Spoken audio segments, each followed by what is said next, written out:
Welcome to Okinawa Sustainable City Summit 2022. I'm Cecilia Liu. I'm Senior Analyst for Institutional Research and Strategy in the Office of President at Okinawa Institute of Science and Technology in Japan. So in short, it stands OIST or OIST in Japanese. And my other role is the Director for SDG Initiative in our university. So OIST SDG Initiative is very proud to sponsor and co-host this summit with PDIE Group. Welcome, everyone. So just quickly, before we open the summit, I want to share with you, wherever you're joining us from, I would like all of us to take a minute to ensure that we are all mindful of the fact that we are united in living the history of our life. As we all know, no one and nowhere in the world can stay out of the climate impact. The pandemic has imposed the necessity of social distancing and border closing. And the escalated tension and suffering in Ukraine seem to make sustainable cities and community an untenable dream. But that's exactly why it matters even more that we intensify our connections between university and society, between public and private sector, and between academia, government, and industry. This is to reaffirm that we shall all work harder to open dialogues about envisioning the future we want, whatever the local context. And getting there will really depend on effectively and holistically addressing the conditions of our societies, the environment, and their interrelationship, whether it's climate, health, well-being, labor needs, digitization, finance, inequality, and economic development. So here we are. Science and technology, creativity and innovations are great enablers for us to get there. So we must stay united for our efforts towards the sustainable development goals. So let's take a minute right now of silence. While we pray for the lives and communities and cultural heritage lost in the dark hour, we also want to bring light of hope and resolve to make a difference and let things come through. So if everyone, we can take a minute to reflect and bring positive thought on, and then we'll begin the conference.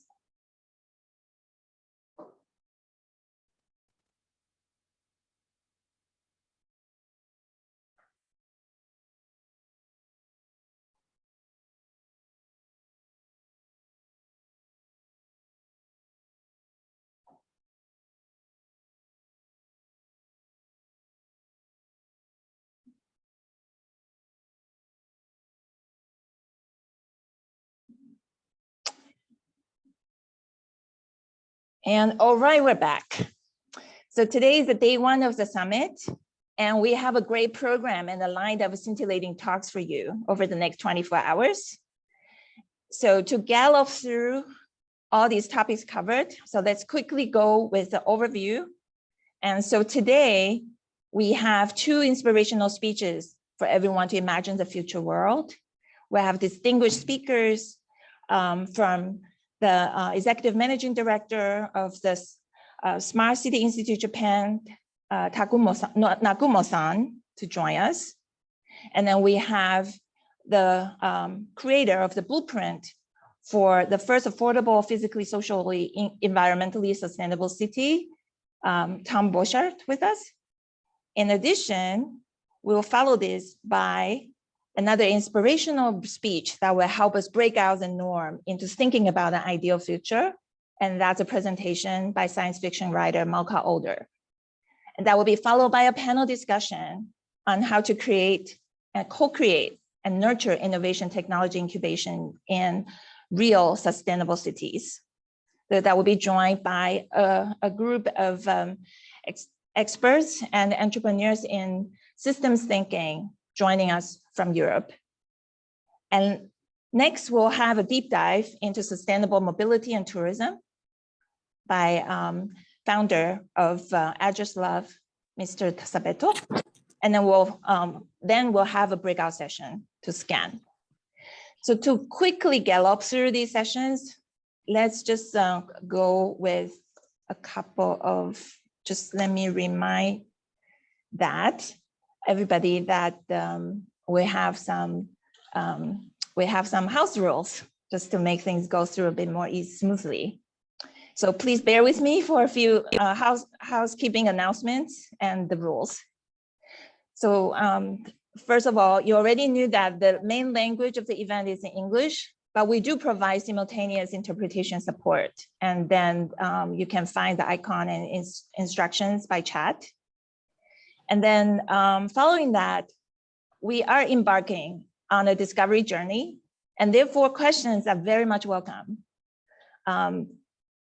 So please use the chat function to post your questions, and we'll make sure that the speaker do his or her best to answer up to three questions if time allows, and other questions will be collected and answered to the best of our abilities afterwards. Then some of you, we welcome you to the meeting.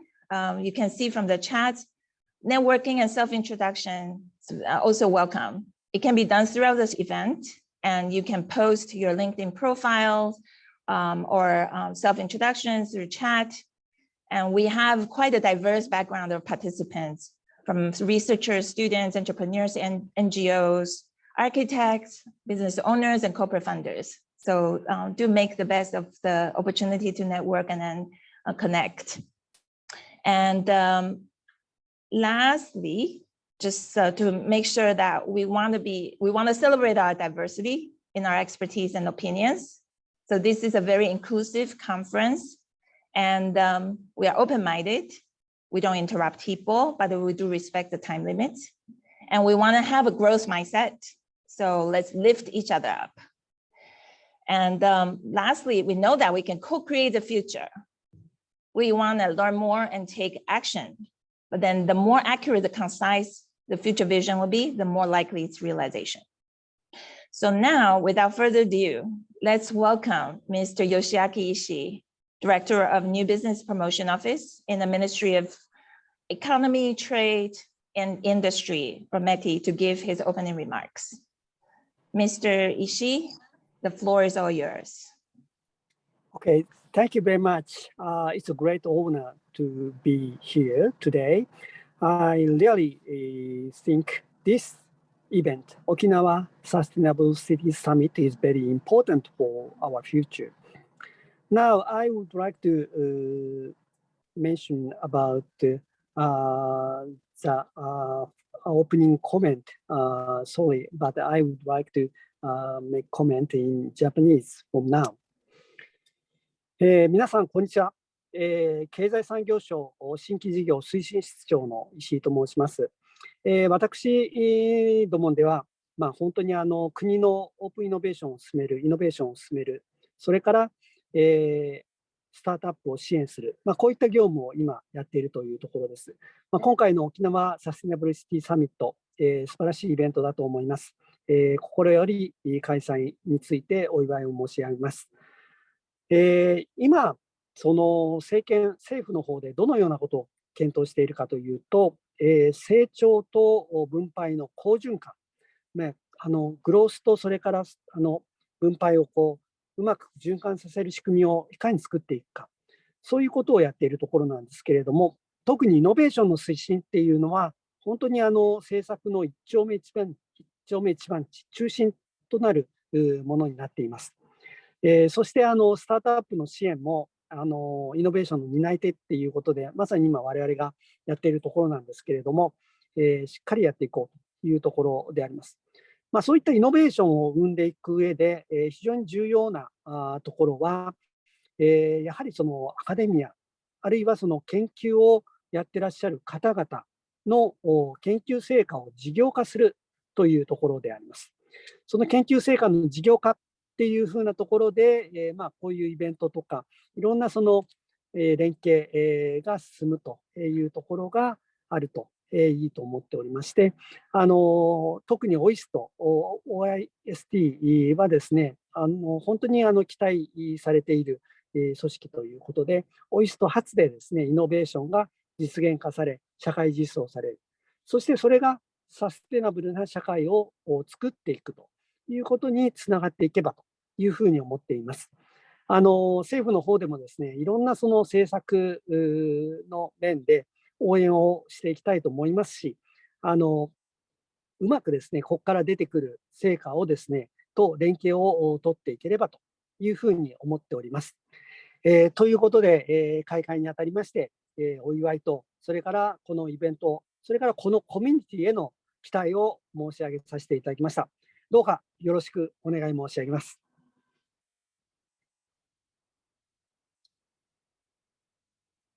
Thank you, Mr. Ishii, for your wonderful remarks. And then we take this to heart. We'll be 頑張りましょう。頑張りましょう。Okay, so I would like to introduce our next distinguished speaker, the president and CEO of OIST, who will be, unfortunately, he cannot join us in person, but he made a video greeting to all. So let's share that.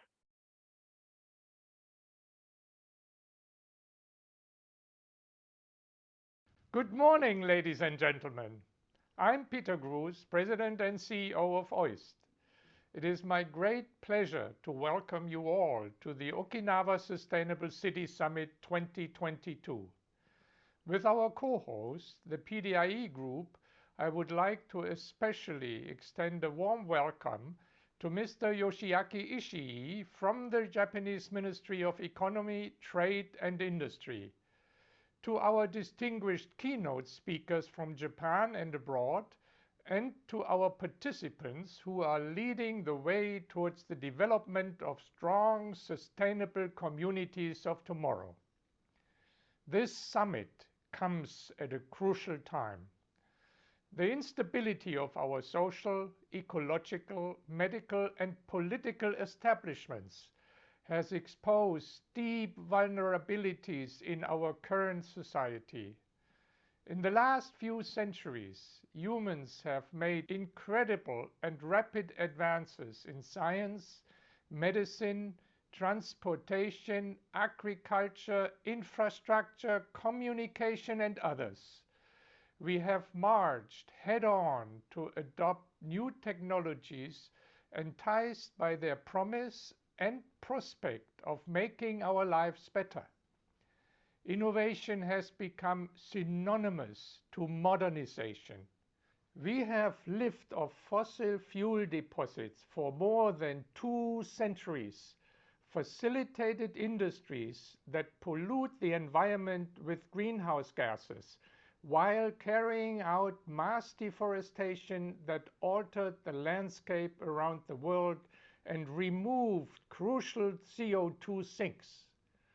This has, quite naturally, embedded in us the idea of an everlasting planet with limitless resources and a boundless future, where everything is possible with little or no price to pay.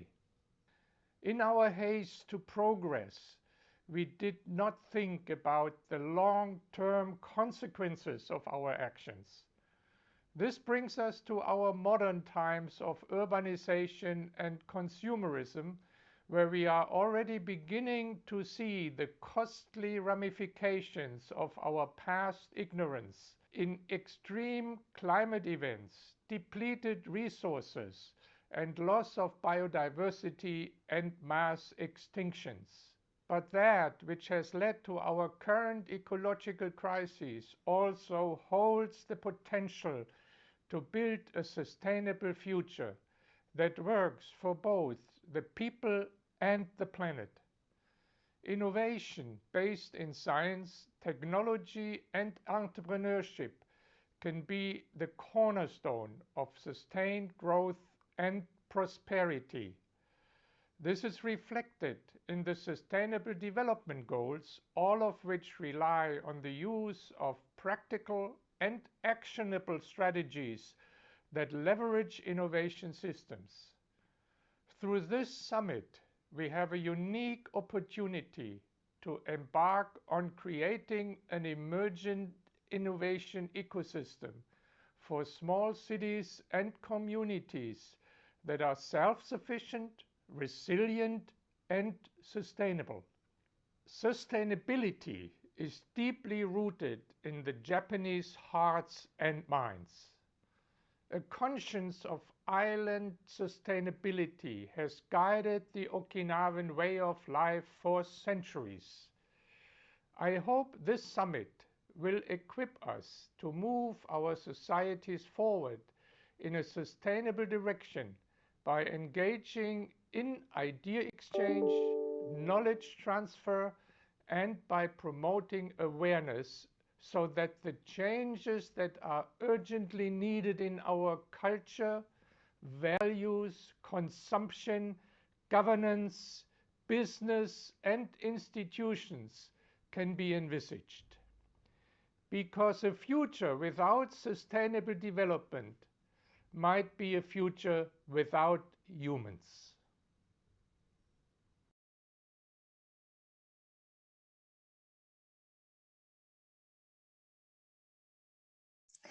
An excellent point made by President Cruz. Without sustainable development in the future, it might not be human in the future. So last but not least, let's welcome the founder of PDIE Group, Christian Schmidt. He's gonna give us a very grand overview of the concept for this for the summit. So Christian, the floor is all yours.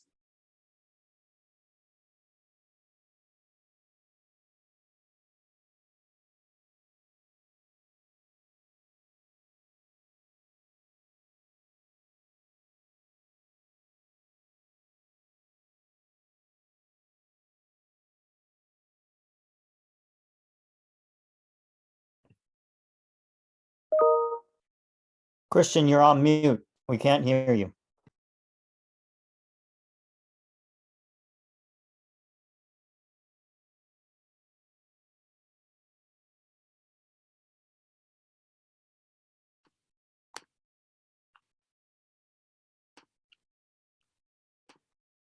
All right, now you should be able to hear me. So Yes. I just said that after all this preparation, it's very exciting to be finally here. And why small sustainable cities and communities now? We want to embark on a journey with all of you together to co-create self-sufficient, resilient, and sustainable cities and communities. We will have the outcomes of kicking off an emerging innovation ecosystem on sustainable cities, build new connections and partnerships, and develop collaborative projects. Some of the areas which are very central to cities are renewable energy, clean water, food and agriculture, and circular economy. People are very diverse who are attending right now from different geographies and from different backgrounds. Corporations, investors, startups, researchers, a lot from OIST actually, and policymakers. So welcome everybody again from PDIE Group. Some facts on global cities. We have already 4 billion people now living in large metropolitan cities. This is expected to grow to 7 billion people, which will be 70% of the world population by 2050. We have 33 cities which have more than 10 million people, and Tokyo is one of them. Percentage of energy consumption by cities is 80%. Percentage of global greenhouse gas emissions is 80%. Global waste production by cities is 2.01 billion tons. And 9 of 10 people in megacities have no access to fresh air. So we can see the problem, and we can see why small cities and communities are more important than ever before. In cities, we have these kind of socio-technical systems: mobility, energy, food systems, waste, water systems, the fresh water you take a shower with or drink your coffee, and the air quality, which hopefully doesn't look like on this picture. So the key questions which we want to answer all together: how will humans live in greater harmony with nature? How will we cope with challenges of climate change and create a zero-emission economy? How will we create a human society with happiness, health, and well-being? How can rural areas be revitalized in the post-COVID era? How can we produce energy, food, and jobs in a self-sufficient and sustainable way? how can we live in a 100% circular way? All together with you who are outstanding innovators and future thinkers, we want to give answers and envision a future roadmap. This will create a fertile seedbed for innovation, inspiring scientists, policymakers, and investors to take completely new approaches and reinvent the way we coexist with nature. The methodology is connect, scan, focus, act. Today, we are connecting and scanning, connect to self, connect with others here on the chat. So please use the chat function to introduce yourself, to connect, and we will have breakout rooms and do a future visioning exercise. Focus Act will be tomorrow in order to prototype models and originate ideas which can be materialized in the near future. Some examples here: Japan, Society 5.0. The evolution historically from a hunting and gathering society to agriculture to industrial to information society. In Japan, Japan has proposed the Society 5.0 as opposed to Industry 4.0, where we have a more human-centered focus, but we think in cyber-physical systems. And what should be achieved is vitality, high-quality lives, and comfort. And I have an example here about Toyota's Woven City. Let me play the video and let's go a little bit ahead because we don't have so much time. I hope everybody can see the video and can hear the sound. So this is an example of what could be possible. And this is only the company Toyota which proposes this kind of future vision. And of course, you can see where Toyota is coming from. They are manufacturers of cars. They produce this on an old factory ground. And you can see in this scene, it's very interesting that everybody is playing with some robotic toy. And that would lead to my assumption that for sustainable future smart cities, we would have to choose a pathway. There is, on the one hand side, the nature human-centric design, and on the other hand side, there's a technocratic design. So this would be two extremes, and I believe that it's very important to bring these two extremes more together, to utilize technology for the benefit of humans and nature. And that's what we define as purpose-driven innovation. We always start from the reason why. We think about what's good for humans, good for nature, and good for the planet. We need to redefine human values, and we need to reinvent the economic systems. So let's co-create the future all together, and let's continue embarking on this journey.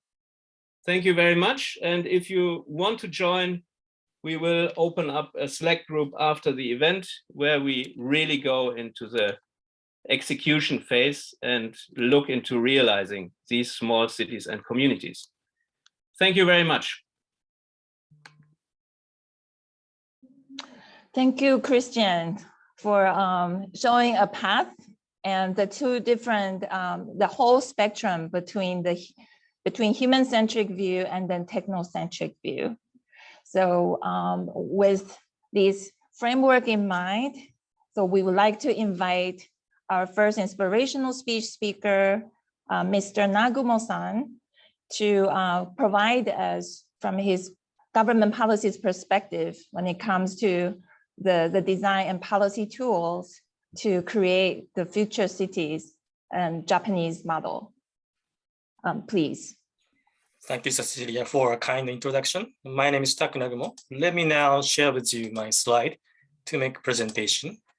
Right, so today I'm going to talk about where we stand as a Japan in smart city front. Quickly about myself, I'm leading the Smart City Institute Japan, and besides, I have multiple positions in government, cities, and universities. There are many, but all related to smart cities. So I'm 100% dedicated to the development of the smart cities in Japan. And as a first point, I'd like to talk about where we are from the few years past in the smart city front. unlike any other big cities in the world, Japan has faced this unique challenges, which is the decreasing and aging population.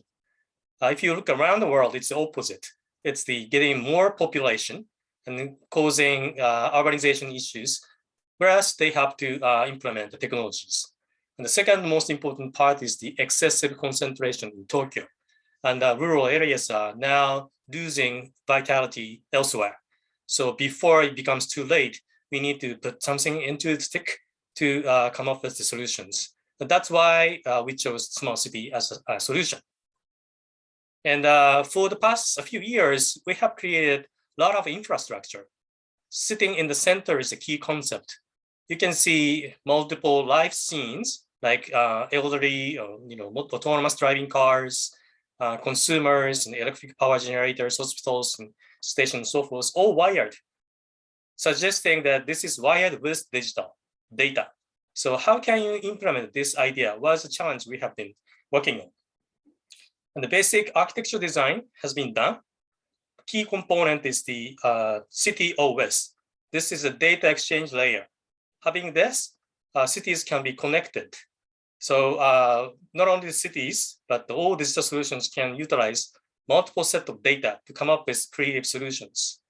We have public, private, and people platform. So this is the kind of people platform. And we have the collection of the industry power companies dedicated to the implementation of smart cities, and also the guidebook, so to speak, a playbook. So we know what to do with this little gadget in handy. And smart city reference architecture, actually this component is one of the milestones we hit 2 years ago.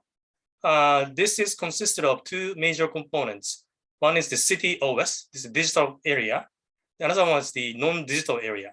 So we recognize that digital isn't enough to implement technologies. It's rather people who manage it, who desires it, and who controls it. So we put this into the concept. And when it comes to corporations, you can see this little busy so-called chaos map or industry map, starting from architecture, orchestration, service applications, city OS network, infrastructure, sensors.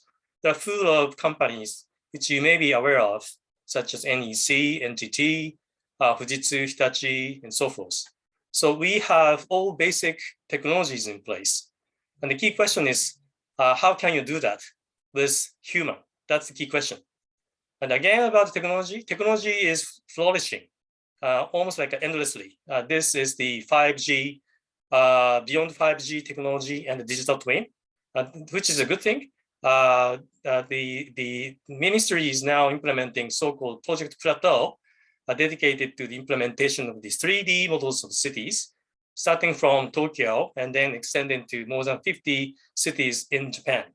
So the city planning are becoming more smarter. And second milestone we hit a few weeks ago is the selection of so-called super cities. This is super smart cities. It's a national showcase of the holistic future state of cities targeting to 2030. What it means that once selected, the city have to implement 5 digital solutions at the same time. And they have to use data linkage platform, City OS. And good news is that in addition to these two, they are granted a special regulatory treatment, meaning once the residents agreed, the city can override national regulations. So regulation is another hurdle. Once we are sticking to old regulations, you cannot really implement the digital technologies. So this is the national project together with the municipality and the corporations to implement futuristic city. And 2 cities have been chosen. One is the Tsukuba city, and the second is the Osaka prefecture and city. And this project hasn't started yet, but these 2 will be the catalyst of smart city implementation in Japan. Once the implementation is done, whole learning will be cascaded down to other cities. And those who are not selected this time will be also chosen to be super city once they become mature enough. And let me come back to a more important point. So to this point, I have been talking about the technology and corporations and so forth. But more important part is that sitting on top and at the bottom of this smart city schematics. Digital technology is important, but we have to live with the nature. And also we have to make people and the nature in a well-being state. So how can you harmonize those three layers is the key question to ask. Actually, this is the key concept we actually presented from the city of Kamakura upon the application for Super City. And that idea is extending to the idea of Digital Guardian City initiative under Kishida administration. And this is very important. The sitting at the lower end of this schematics is the technology, and sitting in the center is the architectural design to implement technologies to meet residents' needs from the birth to the death. And we have now new challenge to measure whether or not these implementation made people well-being. So we decided to implement well-being indicators elsewhere implementing smart cities. The key idea is that taking this Maslow's hierarchy of needs as the kind of supporting ideas, if you have safety measure and social or logical needs, then you have a comfortable life. And if you have friends, you have a good life. And if you can achieve the objectives, and if you are kind enough to the people around you, you have a purposeful, meaningful life. And cascading this idea into the cities, the typical answer from the Japanese people in the bottom part is that I'm leading a healthy life. Genki desu. That's a typical answer. Second one is I'm satisfied with the city. I'm manzoku shitemasu. The third one is I wish to continue living in the city over the generations. ずっと住み続けたいです. The kind of concept of loyalty. The higher one to this is I'm proud to live in this city because I'm committed to make this city as a partner of the committee or baseball coach of the varsity baseball team, etc., etc. And at the end, you really have a well-being state. And we decided to measure all these categories with specially made survey for this purpose. And sitting on this part is the United Nations World Happiness Report, but we are now creating our own model. And also we're measuring the objective livability portion of it. So subjective well-being and objective well-being will be measured city by city. And this is a key model. I'm not gonna be deep diving in this, but the bottom part is the livability, top part is the well-being, and the green part is the individual's well-being. And the most important part, this is the orange part, in the interdependent well-being, meaning not only yourself, people around you must be happier. And this is a key question we are asking. And for the livability, you can see coexistence with nature, environmental quality, key essence part of the sustainability ideas. And this is a catalog, a little too busy, so I'm gonna go quickly. And this is another catalog of survey questions. And the Tokyo, I mentioned at the beginning, excessive concentration in Tokyo. That can be seen from the data standpoint. On the vertical standpoint, you see how closely you are to the city functionalities, proximity to city functionalities.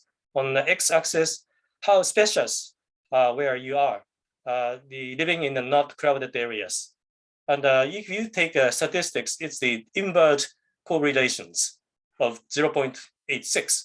And the center of Tokyo is sitting around this left upper corner. And then the cities nearby Tokyo, bed down, and far from Tokyo rural areas. By implementing digital guardian city initiatives, what we are trying to do is that people living in the crowded cities should be relocating themselves to the more special areas.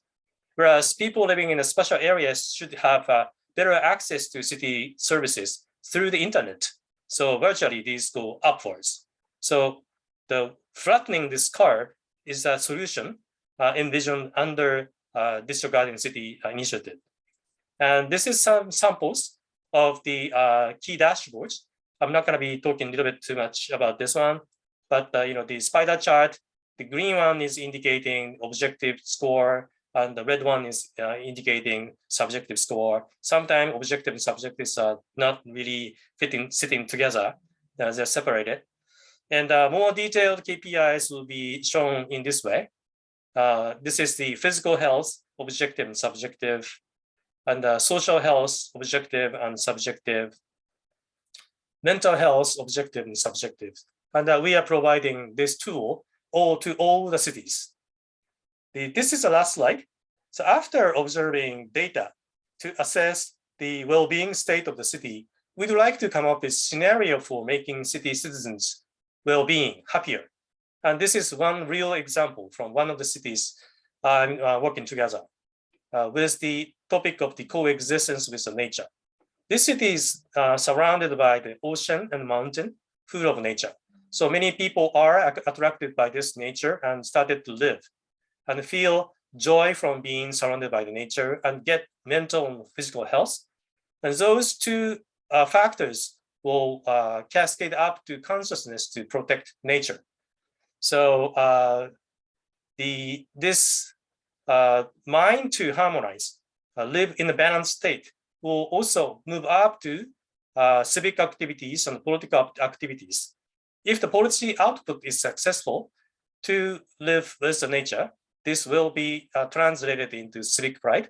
And this can be seen as a local brand from outsiders. And from the insiders, it's a sense of community. So we regard this as an algorithm of well-being of this city. So we'd like to come up with a library of this kind of algorithms and make Japanese cities happier. As a conclusion, I'd like to just pinpoint some of the points I mentioned. So we are now moving into Digital Garden City. The well-being indicator is a key component of Digital Garden City initiative, and we utilize objective and subjective component, and the technology is not enough to meet citizens' needs and wants.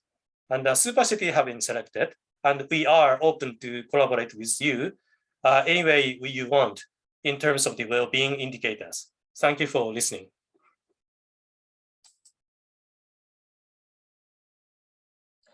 Thank you, Nagumo-san, for giving us a very comprehensive view of how the indicators are developed, a shift from accelerating and characterizing GDP per capita into really trying to quantify the metrics for well-being, health, and integrating digitalization and this integration.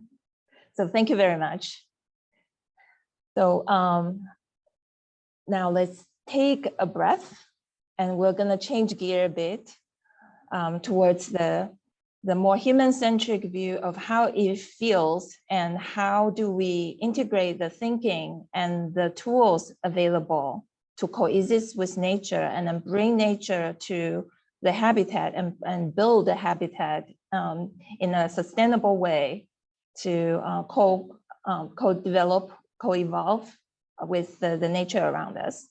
So let's welcome our next speaker from the Netherlands, Tom Boschart.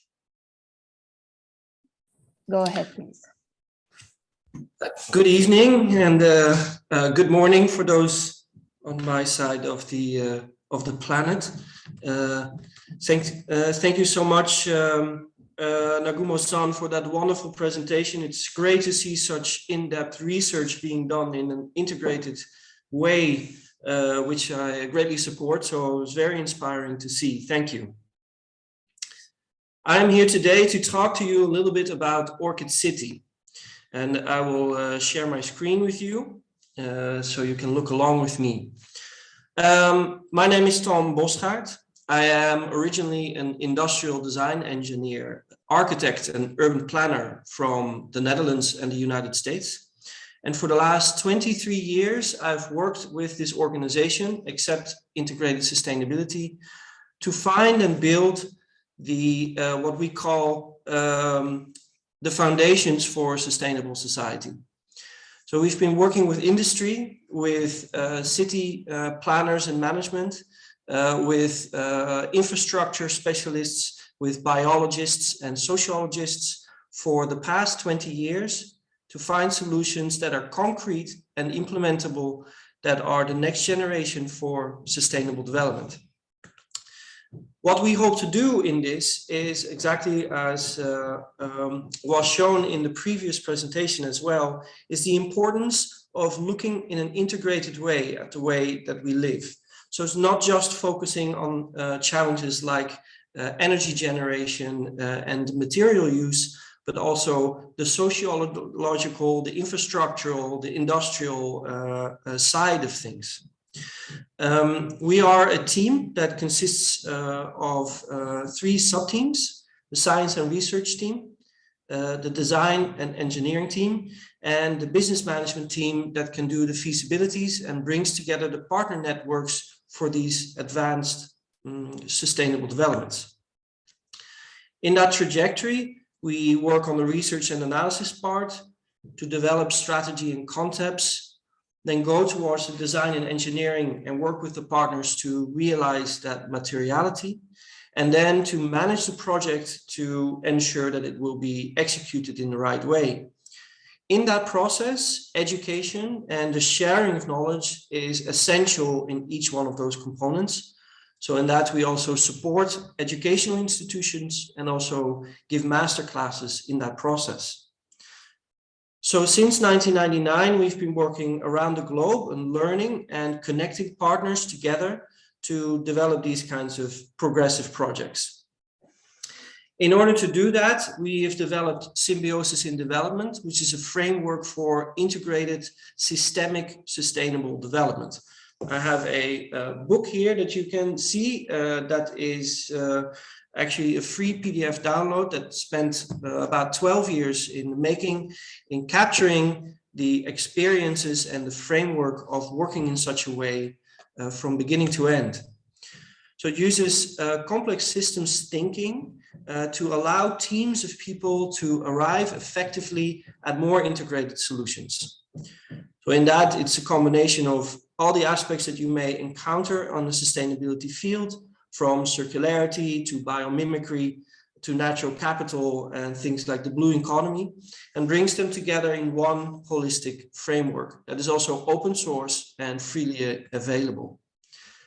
So in that, as continuing the conversation of the previous presentation, we have layered these important measures from the energy materials to the ecosystems layer, including biodiversity, the societal layers, including the economy, and the individual's health and happiness within a network system that allows the interrelationships between these elements to be shown and become clear, and to work towards a resilient, autonomous, and harmonious whole that will then become the dot on the horizon to work towards. So in that, we work on these system mapping efforts that are also backed up by data research to figure out in each different location, because the system is different in each location, what the interrelationships are and where we can best intervene. There is now also a Japanese short version of the book that is freely available. If you search Symbiosis in Development with the Japanese quick guide, then you can find that as a free download. So in the process of those 20 years, we've been working on a wide variety of projects, including the Salesforce Park in San Francisco, which is currently the world's largest ecosystem rooftop. Food production facilities in the deserts of the Middle East, sustainable and self-sufficient housing neighborhoods. And here you can see some pictures of the San Francisco Park. As well as working with organizations in production, for example, the production of print and paper materials for IKEA, fully circular packaging for Heineken and other manufacturers, as well as developing agro parks that are self-sustainable, circular, and resilient. So that brings me to the concept that I would like to present to you today. We started this trajectory about 1.5 years ago for Orchid City. And Orchid City really brings together all the different subjects for our sustainability challenge. We have the climate change challenge, where our environment is being affected by means of us affecting the environment. We have sea level rise, extreme weather events, as well as the need to reduce our CO2 footprint. We have the ecosystems and biodiversity challenges, from species extinctions and habitat loss to our need to restructure our agriculture to adapt, as well as be more sustainable for our food provision and food security. We have the resource shortages that we're facing as a consequence: energy, water, land, and food, the economic resilience challenges, infrastructure and mobility, equitable finance, sustainable jobs, generational divide. And we have the social challenges, the aging population, as was mentioned before also in Japan. We need new forms of affordable housing and more accessible housing to a larger group of people, as well as things like quality education. And these all come together in the built environment. We can use the built environment to address these issues in a more fundamental way. And that's why we've chosen to develop Orchid City, to bundle all of these experiences together in that trajectory. So an important component to realize when you're thinking about a sustainable city is that it is not just a housing neighborhood. A sustainable city combines all of the essential functions that you need on a weekly, if not monthly basis. By doing so, you greatly reduce infrastructure pressure and transportation energy, and also create a much more equitable reality where work, living, education, production, and entertainment are within walking or bicycle distance from everyone. Then motorized transportation becomes much more of a choice than a necessity, and that vastly changes the infrastructure of a place. By combining them, we can also actually see the realization of circularity between the material streams, as well as between the economic and the social flows between these different elements. What the projection is for Orchid City is not so much a shiny new utopian high technology future vision.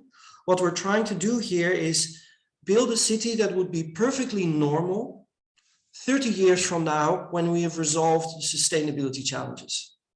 So the whole idea is that it's accessible, it is affordable, it is a normal place where people can do their normal things, but of course, actually built in an entirely different way.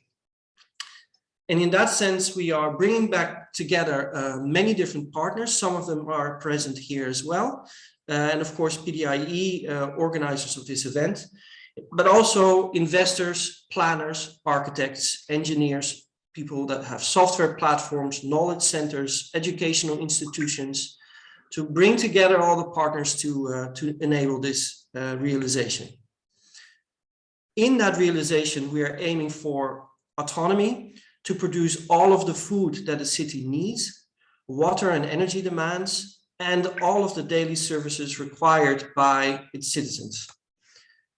A harmonious city that is diverse, both in its social strata, as in income, age differences, cultural differences, and so on, preferential lifestyles, that is affordable for a large amount of the housing and workplaces that are available, and it's an inclusive place.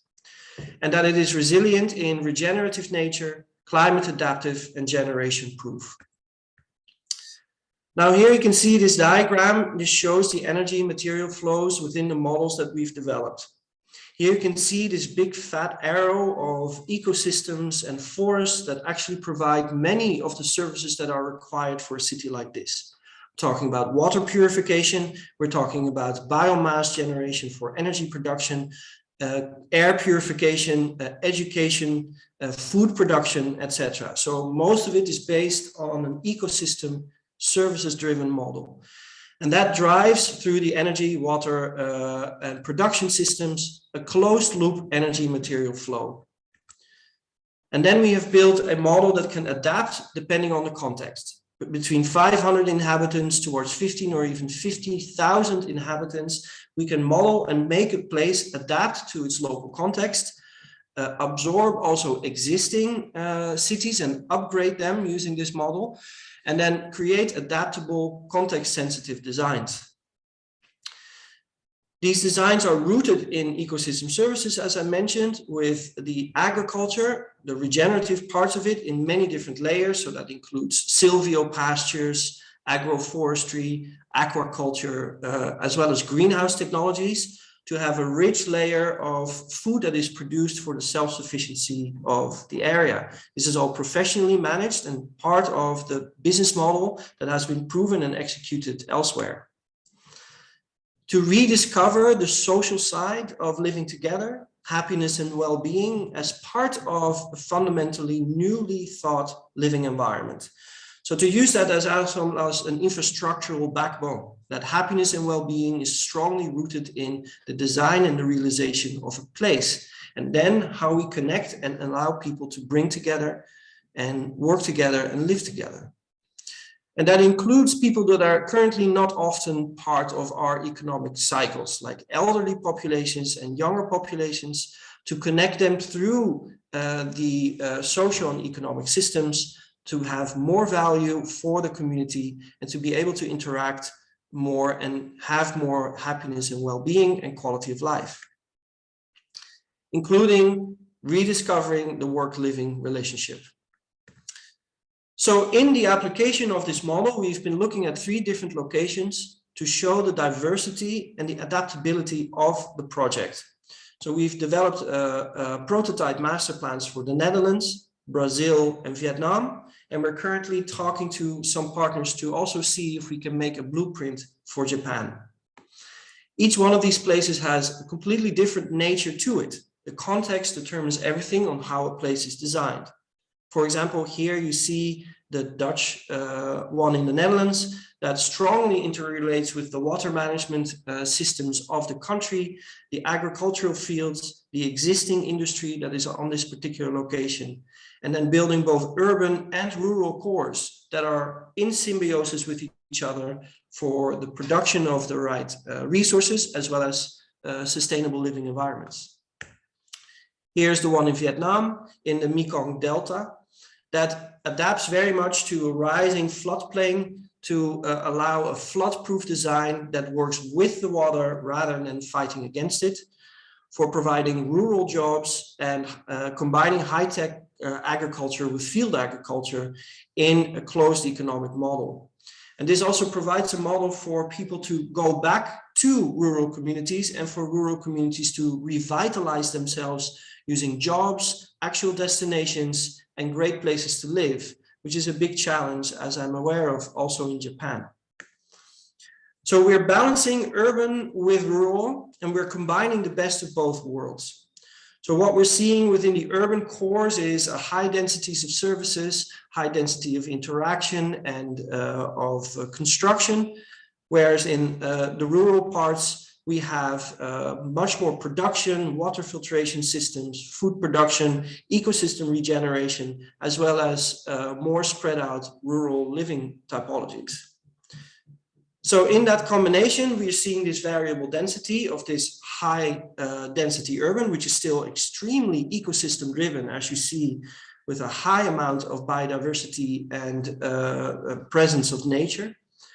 And the rural parts, which are quite open with scattered housing and social services and infrastructure. As a result, the impact of an Orchid City model for 50,000 people, we're able to actually save 140% of CO2 footprint per capita. That means for every person that lives in an Orchid City, you're actually compensating 40% of CO2 footprint of someone who is not. So it is CO2 positive in the sense that it stores more CO2 than it uses. A full 100% of its food production requirement made in a professional way with a wide range and diversity of products to cater to a wide range of different diets and preferences. All of the jobs and education that is required by its population to be delivered by its community and its program. So there is a decreased need for transportation and an increased integration of these social services within the fabric of the urban environment.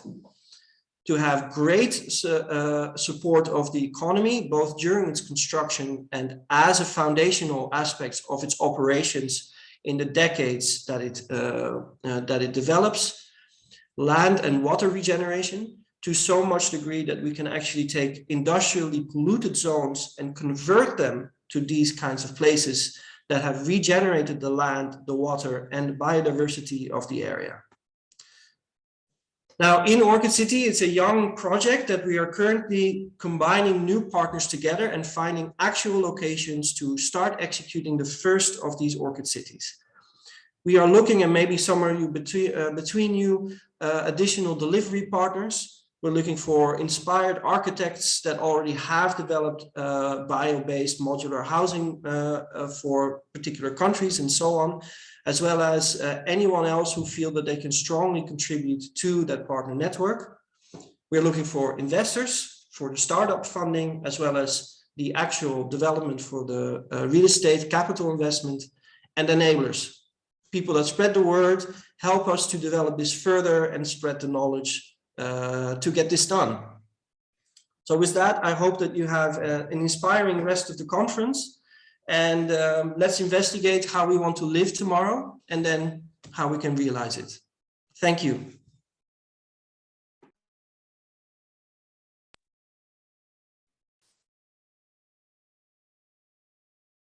Thank you so much, Tom. So this is so it really draws everybody in to the imagination, not just things that's exists in the mind of the architect and the urban developer, but really got us also thinking about the type of communities and the technology and some of the solutions that can help enable this type of living environment and being built around us. So thank you very much. And with that, thank you. And with that note, we would like to propel our imagination further into the world that's not 30 years from now, 50 years from now, but in terms of the society, how human interact, how human perceive the technology, the influence, and then what is it within the humans' interactions to build the future of sustainable societies.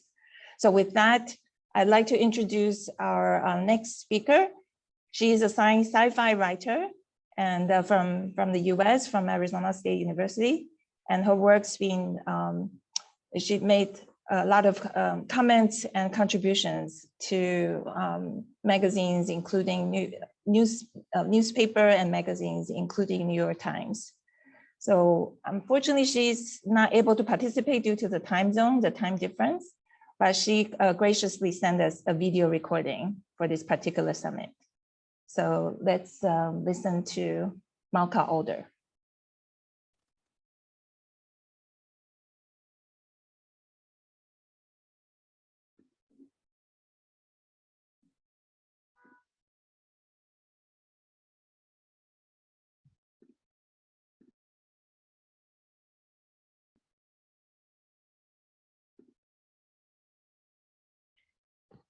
Hello, my name is Malka Older. I am a sociologist of disasters and organizations and risk, working at Arizona State University in the School for the Future of Innovation and Society. And I'm also a science fiction writer who gets paid to make things up. So I'm here today to combine those two and talk to you about the power of what I call speculative resistance, which has to do with imagining new worlds and different futures in order to make the current world better. Now, it's kind of a difficult time right now to be talking about imagining positive futures, because we're in a moment where there's a lot of frightening stuff going on that seems very dangerous and depressing in terms of the futures that we're facing, from climate change to the continuing pandemic to the war that has recently started in Europe. And I'm not going to try to downplay any of those, but it is hard to imagine how we can get out of some of these cycles. And it's particularly hard in our societies to imagine how we can use our imagination, how our imagination and how fictional narratives can be a powerful tool to do that. So I'm going to start by reminding you of something that Ursula Le Guin, the great science fiction writer, said. This was part of an acceptance speech for an award she got. that we live in capitalism and its power seems inescapable. But then so did the divine right of kings. Any human power can be resisted and changed by human beings. And we can change out capitalism there for anything that feels inescapable to us. Because in fact, that sense of inevitability is one of the things that makes it most difficult to change.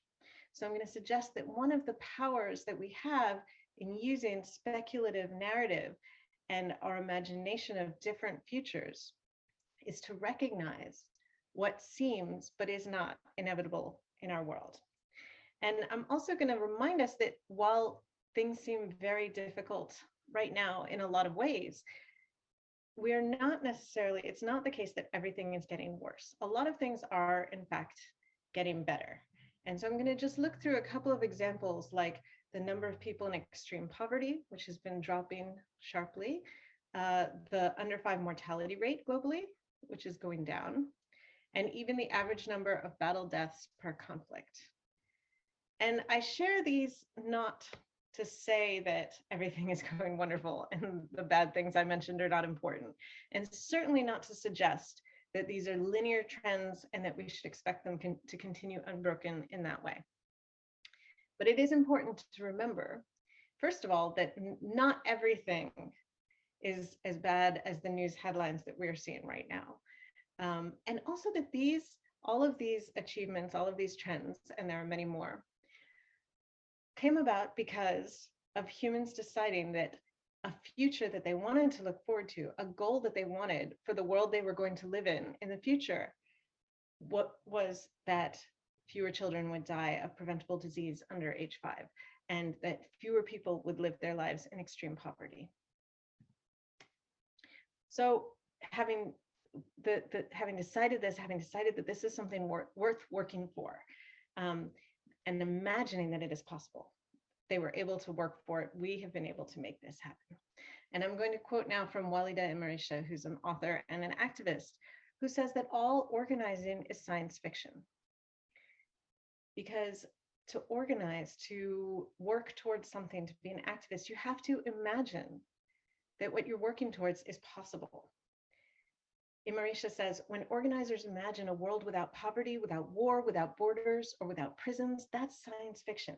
They're moving beyond the boundaries of what is possible or realistic into the realm of what we are told is impossible. Being able to collectively dream those new worlds means that we can begin to create those new worlds here. And of course, when we think about that, when we think that organizing is science fiction, we can probably consider that most of you are also engaging in science fiction in your professional lives, because so many of our lives involve imagining futures or pieces of future.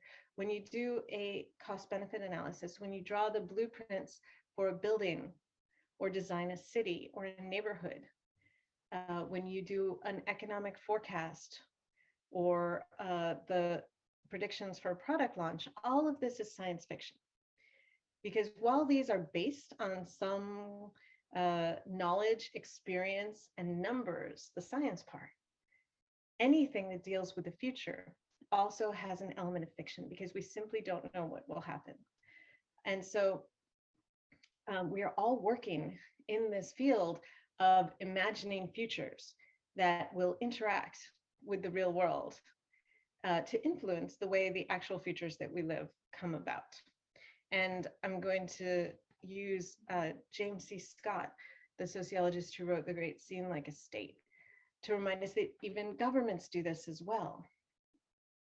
Scott says that the local knowledges and practices, the details of everyday life, could not be assimilated into an administrative grid without being either transformed or reduced to a convenient, if partly fictional, shorthand.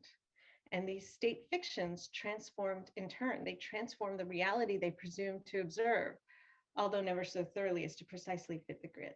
So there is a complex relationship between the fictions that we tell ourselves about the present and about the future that is never quite perfect in describing the world that we live in, but also influences it very strongly.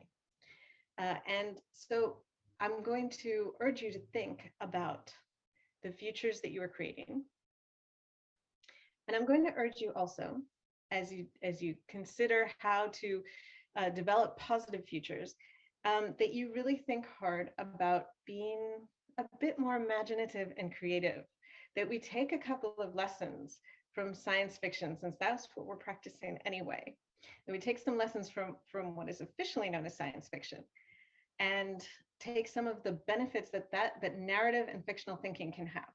And I'm going to suggest a few as someone who, as I said, does both academic writing about the future and also science fiction that is explicitly labeled as fictional. Science fiction lets us be wild with our imaginations. It lets us make things up and go beyond where we perhaps think we can believe we can get to. And sometimes you have to go far beyond it in order to get the kinds of improvements and the kinds of worlds that we want to meet. And also science fiction, unlike many of the other kinds of fictional predictions that we deal with in our society, from weather forecasts to economic forecasts to polling, science fiction is not only quantitative. Some of it has quantitative elements, but it's very qualitative, and it's very much about humans and characters and the way that humans behave in the real world. So I'm going to encourage you to consider those elements. And I'm just going to talk a little bit about one of my books, Infomocracy, to give an idea of what I'm talking about. Infomocracy is set in a future that I invented that's about 50 or 60 years from now. And in this world, the nation state is largely defunct. It's not completely gone, but it's mostly been replaced by what I call micro-democracy. And this is a system in which the basic jurisdictional unit is one of 100,000 people. And that's population-based, it's not territory-based. So some of these units, which are called sentinels, involve very dense urban neighborhoods, and some are vast tracts of rural lands that are sparsely populated. But each of these units can vote for any government that it wants, anywhere in the world. There are about 2,000 governments that exist globally at the time when the book is set. Some of them are very localized and only have a few of these units that vote for them and that then come under their government. Some are really global. So what that means is, from the government perspective, you might have constituents scattered around the world in these different sentinels. From a citizen's perspective, you might walk into a different country when you cross the street with different laws, different employment practices, different government structure. All of this is facilitated by a global bureaucracy, kind of a cross between the UN and Google, that's known very creatively as information. And information's purpose is to get information of all kinds, video, textual, opinion, everything out to as many people as possible and make it comprehensible and accessible to as many people as possible. So it's a global information management bureaucracy. So this system that I created is a response to the way that democracy is working now. It's a response to some of the things that I felt particularly frustrated with and angry with. It's not meant to be a utopia. It's meant to be the kind of funhouse reflection that lets us consider our present and think about how we can do things differently.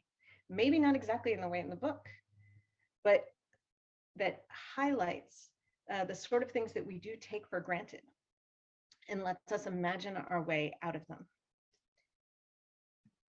I'm going to finish up by just giving you a couple of principles for using speculative resistance in your work.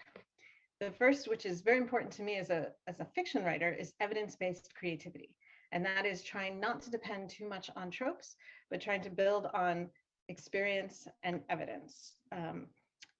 I think most of you are very familiar with working from evidence and building up from the experience and the knowledge base in your field. So I'm not going to emphasize that one too much. However, from the fictional side, what I do want to push into some other sectors is I want to urge you to imagine wildly and construct radical different futures. In part because you really need a lot of velocity to escape the box, to get out of the sort of things that we've been conditioned to think are inevitable and necessary. You need to think of wildly different, innovative things. Sometimes those imaginings, those futures are going to come up against reality and get pushed a little bit closer to the box. And that's why you really want to go for it while you can. And sometimes we actually need to go that far. But in either case, it is so important that all of us at this point in the world are thinking about wild, positive speculations of the futures that we can imagine. Thank you.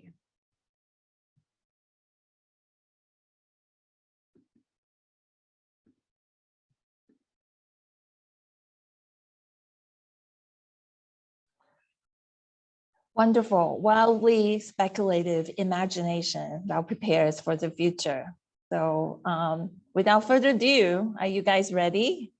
Let's turn this over to Ellie from PDIE Group to explain to us a little bit how we're gonna do the future envisioning breakout session. Ellie, please. Yes, thank you, Cecilia. Hope you all got lots of inspiration from all the speakers, and now it's time for us to co-create. So I'll introduce you some general guide of each of the breakout sessions. Today, we're going to have 2 breakout sessions, and tomorrow we're going to have 3 to co-create. And here's the general guide. Once you're in the breakout rooms, please start with a self-introduction, including your name, your affiliation, and your reason for attending the event. Please keep it concise because we are quite short in time, so no longer than 30 seconds each. There will be a facilitator who will be managing your group's time, and he or she would have the right to interrupt if people speak too long. And we ask for a volunteer of 1 presenter who will be, when we come back to the main session, who will provide a summary of your group's thoughts. And depending on the room, we would need to ask for another volunteer for a note taker. And I believe you have received a handout in the email that we sent you, but we will be using, the template for these breakout sessions. It looks something like this. And in each of the templates, there's a number in the very top right, which corresponds to your group number. So we will be asking you to actually populate the template. And from now, I will be explaining about the very first breakout session. This is all about imagining the future. It's 2030. Imagine you're living in a small, sustainable, and self-sufficient community that you helped create. Describe the aspects of the community which make it a perfect example of success. What are the success factors? How do you describe the living situation in these small cities? What aspects are necessary to achieve the successful creation of these small cities? Think about aspects of energy, food, climate change, technology, and human-centered approaches and sense of belonging. Give answers to how the perfect 2030 city model was achieved. So let's imagine 2030, the ideal situation. And what we want to come up with is the ideal future city in 2030, how it is, and what are the success factors, and how did the city become climate adapted and zero emission? And we want to list the technological innovations that were key to success. So whenever we're ready with the breakout rooms, we'll be going into breakout rooms, and each of us will be discussing these 4 points and trying to give as much thought as possible within the time frame to populate our thought, this template, and to give it a shot and group our thoughts. Just one suggestion. We are a little bit over time, so we shorten unfortunately, the future visioning to 20 minutes, so we will be compressed into 20 minutes. So let's break out into the rooms now, and let's greet our facilitators. Off we go.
interesting conversation for the description of the ideal future city in 2030.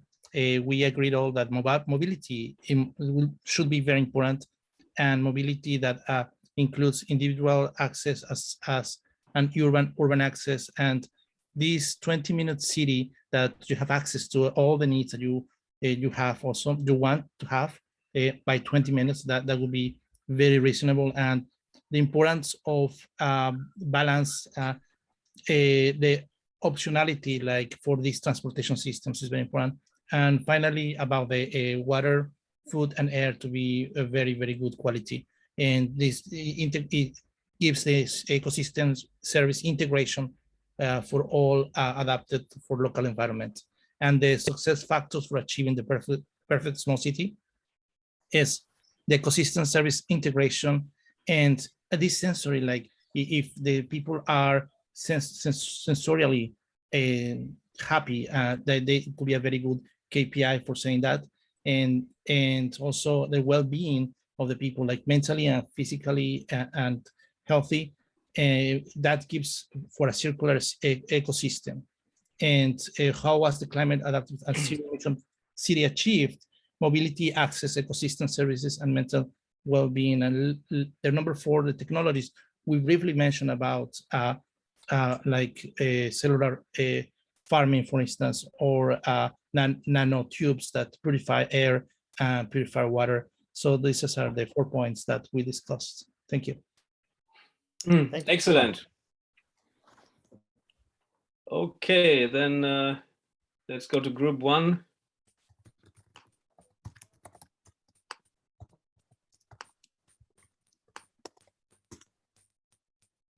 Keely, you want to start describing the ideal future city, what we noted down, and then I take over.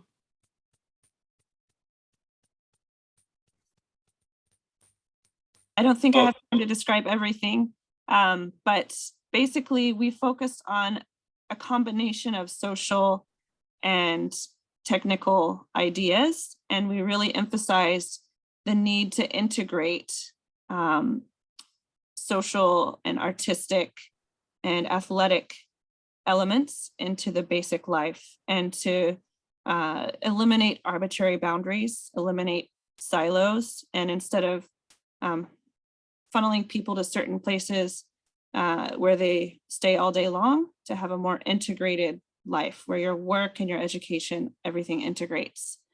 We also focused on making sure that everyone's basic needs are covered and that technology is leveraged to make human society thrive, and that we can live life at a different level. That's the summary.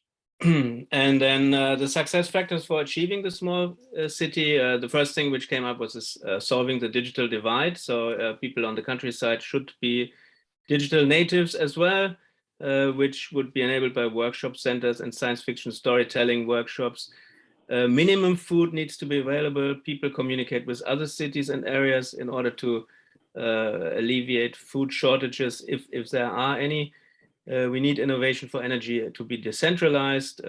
We need collaborative communities, tech and social systems, support shift to abundance mentality, and a society able to integrate and support diverse people, not starting from the technology, but from the social and environmental needs of population, and not starting from the desire for certain technologies, but then coming to the how the climate adaptive and zero emission city was achieved. First of all, setting a roadmap for goals and regulations, so that makes sure that we have a roadmap that can be met.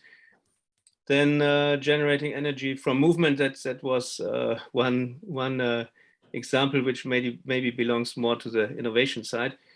Energy efficiency measures and carbon neutral, carbon negative materials and systems, public-private partnerships, so from the financial side, zero emissions, and a youth movement for transformational leadership would be important. Keely, you want to go to the innovation side? Sure. So lots of technical innovations and some social innovations as well. Water purification is crucial for the food and just for basic life. agritech combined with slow urban farming and kitchen farming. We want to leverage biomimicry for creating products and making efficiencies. We want to use the concepts of circular economies to make sure everyone's basic needs are met with minimal waste.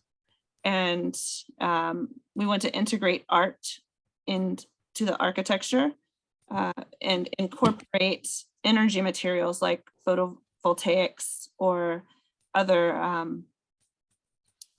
energy producing materials into the basic infrastructure of the city. We want to have renewable energies, waste management that incorporates our waste to improve the agricultural base. And we want to use bio-based construction materials to the extent possible to minimize the environmental impact. We want to have digital twinning, and again, the energy from sports motion from exercise to be converted into energy. Fantastic. Thank Yeah, you, so Lily. because I'd like, Christian, if you allow me, I just want to comment, since I was in Denmark a yes, couple of weeks back.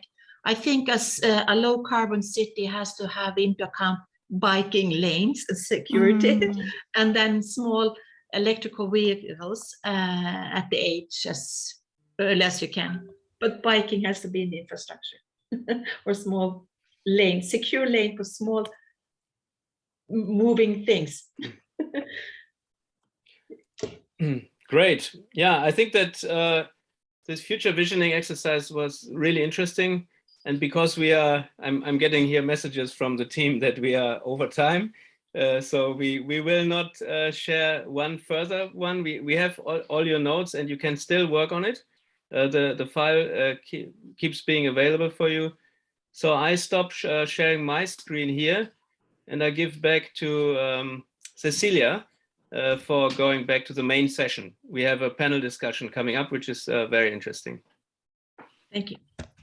Thank you. Thank you, everyone. The breakout session was quite fun, and I hope everybody got to do some networking as well, finding out where the other participants came from and what brought them to the conference, and if we have some common threads in envisioning the future cities. So now, without further ado, want to welcome a panel discussion from our speakers from Germany. So we have Jörg Geier and the German names is a little bit challenging for me to. Okay, Dr. Foilinska and Frederick Fischer. So let's welcome them and hear what their experiences have been doing systems thinking and co-creating and nurturing the innovation system with strong sustainability features. Floor is yours. So thank you very much for your kind welcome, and to everybody for being so involved in hosting this special event. My name is Jörg Geier, and I'll be hosting this panel discussion together with Fabian Voigt-Linske and Frederick Fischer. I can see why those names are tongue twisters. So I will start just showing a few slides and highlighting what this panel is really about and what we would like to focus on. Needless to say, the topic is very broad and one could talk for hours, but for the sake of time, just let me show my slide deck. Maybe just, can you still hear me? Yes. Okay, because I see my own screen frozen. So basically my own background is in sustainability and innovation and the area of executive education. I've worked both in academia and the business world and looked at these topics from different angles. So in this topic, we will focus on co-creation, co-living in cooperation, and looking at the human at the heart of all changes that we are making to our world. And as I said, it's all about human relationships.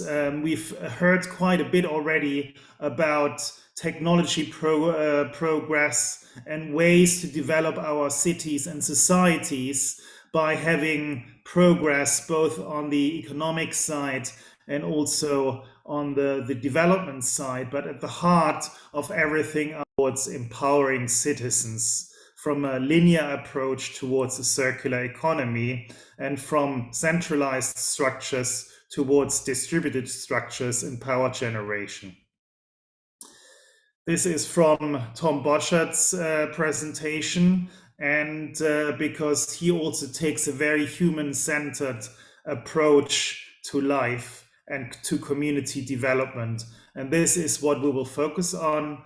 And I think it would be great if Frederick is ready, if he could start sharing his presentation in a moment, just giving us a brief overview of what his own vision is like. We will listen to brief impulses, and after that we will have a moderated Q&A session, and I hope everybody is going to join in from the audience as well. So thanks so far, and handing over to Frederick now.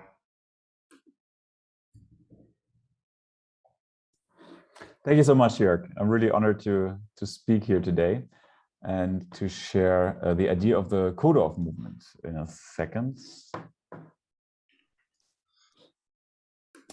Yeah, Code-Off obviously is a German term. It's like a community village, if you want to translate it. And it consists of 40 and even more ecologically built wooden houses and shared opulent infrastructure. So the idea is that we really have tiny houses, you can say, and as a cooperative, that's the ownership structure, we invest even more what we save in our own house, we invest in the shared infrastructure. And there we can have co-working spaces, event spaces, cafes, shops with regional produce, and so on and so forth. You can see here the layout for the first Code-Off in Brandenburg, which we will start building this year, and a second we also start building this year. But so far, I have to say, no Code-Off has been built, so that's to bracket. We of course don't really innovate from like nowhere. We're building on history. We're picking up the Garden City movement, an idea that has been established over 100 years ago in Great Britain, and then really exploded across at least across Europe for a couple of decades. And then after the Second World War, the idea kind of vanished or turned into something that is only used in marketing, but is very far away from this rather radical idea that it was in the beginning. And we really try to kickstart and revitalize this idea. And I live myself in a historical garden city, one of the first garden cities that has been built in Germany in 1913. And it's really great to see that over 100 years later, this communal way of life, this very close to nature way of life, still is very much in demand, has still a very high quality of life, and is regularly picked up in the press as a model. So it's really great to see that those ideas are coming back and come back even stronger. And I want to keep it really short and close with the architect of the garden city that I'm living, which is Bruno Taut. And Bruno Taut, for me, is really one of the most important architects in Germany, because he put the people first. He had a very lively, colorful, and joyful way of architecture, building buildings and building settlements. And he also was a huge fan of Japan, and published several books about Japanese architecture and try to bring those influences back to Europe. And I want to close with a quote of Bruno Taut that could lead us also to the discussion we have later on.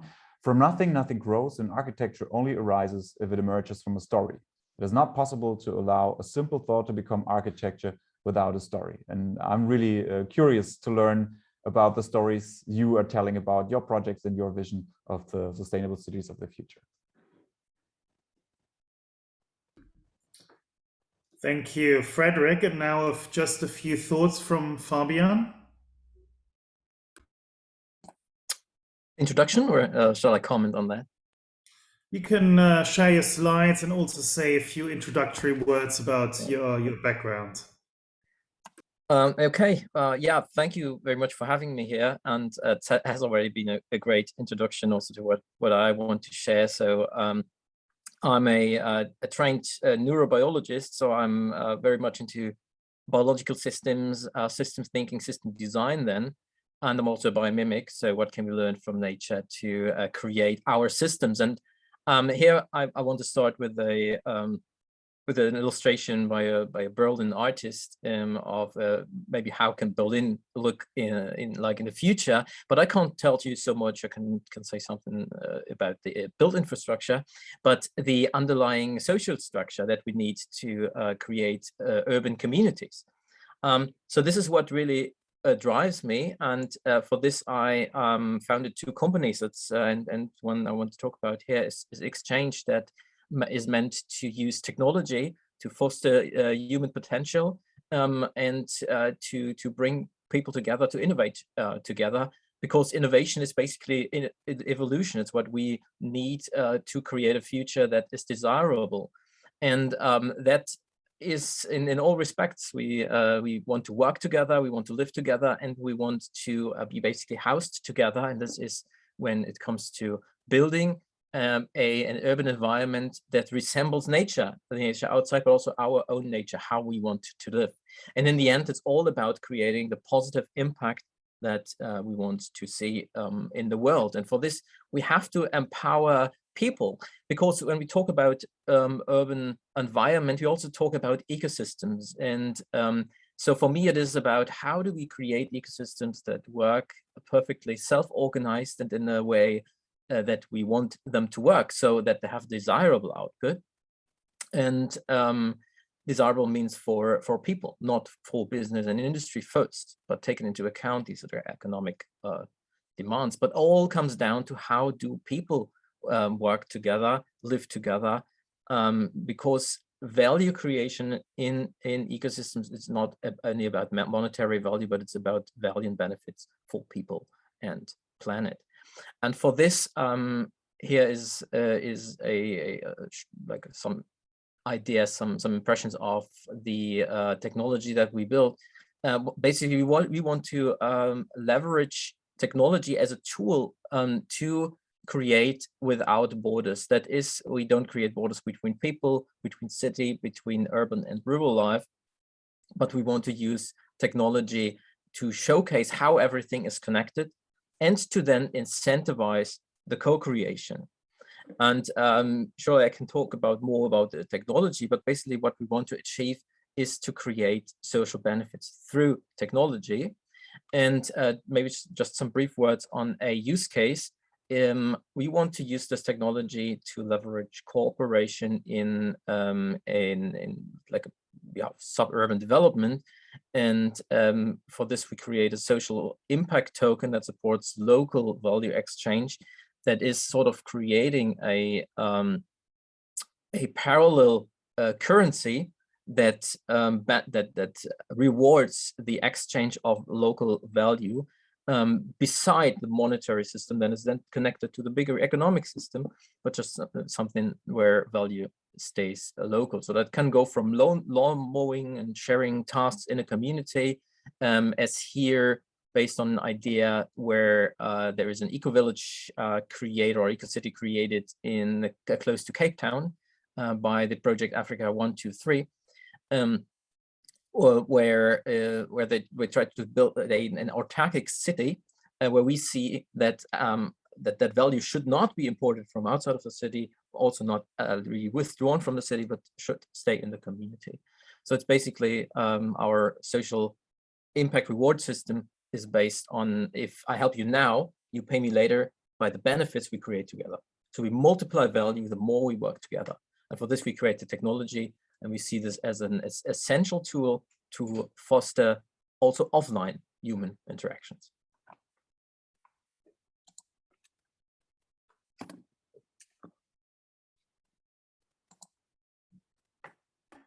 Yeah, thank you to both. Let me start. What is it that inspired you to do what you do? Because, you know, that's an important human element is inspiration. So what is it that sparks you on your journey? Frederick, maybe, if you would like to start. Yes, sure. So I was always hoping for like a big kind of subculture, counterculture movement during my lifetime, and it just didn't happen. I always was looking into the hippies and the punk movement and the electro movement and Dadaism. I mean, when you go back in history, there's so many really interesting movements. But I was born in the 80s, and I have to say, like, nothing really interesting happened in Germany since the 80s, and then the internet came along. And that was that for me, and it really was that energizing moment where I thought this is the opportunity for my generation to really shape the world for the better. And then we all know how the story went from the utopia. We quickly moved to ultra hyper commercial dystopia to some extent. But I still believe in the basic idea of the internet, which is connection, and the hope and the belief in that we can turn the world into a better place. And so the hope that we have with the Kodorf movement is that we, on a rural and smaller level, can really increase the quality of life by cooperating, and do that in a way that is very concrete. So it's not about abstract values like money, or I don't know, the belief that at some point in the future our efforts of today will pay out, but it's really the fundamental belief: how can we, within a short time frame of maybe half a year, make an impact that is really improving quality of life, and of course do that without harming the nature, like do it in a sustainable way. And I can tell you, I mean, I mentioned that we still haven't built the Kodorf, but what we did in several places is a kind of prototyping model of the Kodorf, where we don't build new, but we use the vacant infrastructure that is there already and host people we call the pioneers for half a year. And we did those projects in 4 different countries, small cities in Germany. So I can already say that it works, and it's really amazing what you can do if you bring people together who really have the need and the wish to have an impact, and then combine that with a city hall that is not putting hurdles in their way, but is really reaching out a hand and helping them. This combination of like a local governance structure that is helping pioneers, and like a group with this inherent feeling of or need to make an impact. It's amazing what kind of energy that's free. So it's really inspiring, and especially in those dark days that we go through right now, it's so good to see that change for the better is possible, and it's possible in a short time frame. And Fabian. Yeah, what drives me really is to foster connection and connectivity, because I'm always wondering why don't people get more together to create something that is obviously of benefit. And there are well, basically it comes down to trusting that from what we do together, something better will come in the future.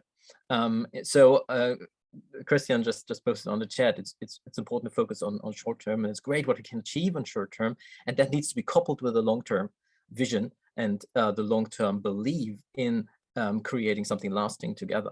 And that is what sustainability means. It's creating something that works now, works in the future, works for future generations. And Frederick, and I'm sure all your projects really show that this is possible in the urban context. And what always well, yeah, I was always wondering, how can I support that with my background in systems design, in data analysis? So I see technology as a huge tool to foster transparency and to trace participation to allow for accountability. So to come back to something that happened in the past, that we do that with our memory very well, But now with technology, with decentralized technologies, even where we own, where everybody owns basically part of the data or the whole data, we can create all kinds of different accountability structures, but also governance systems.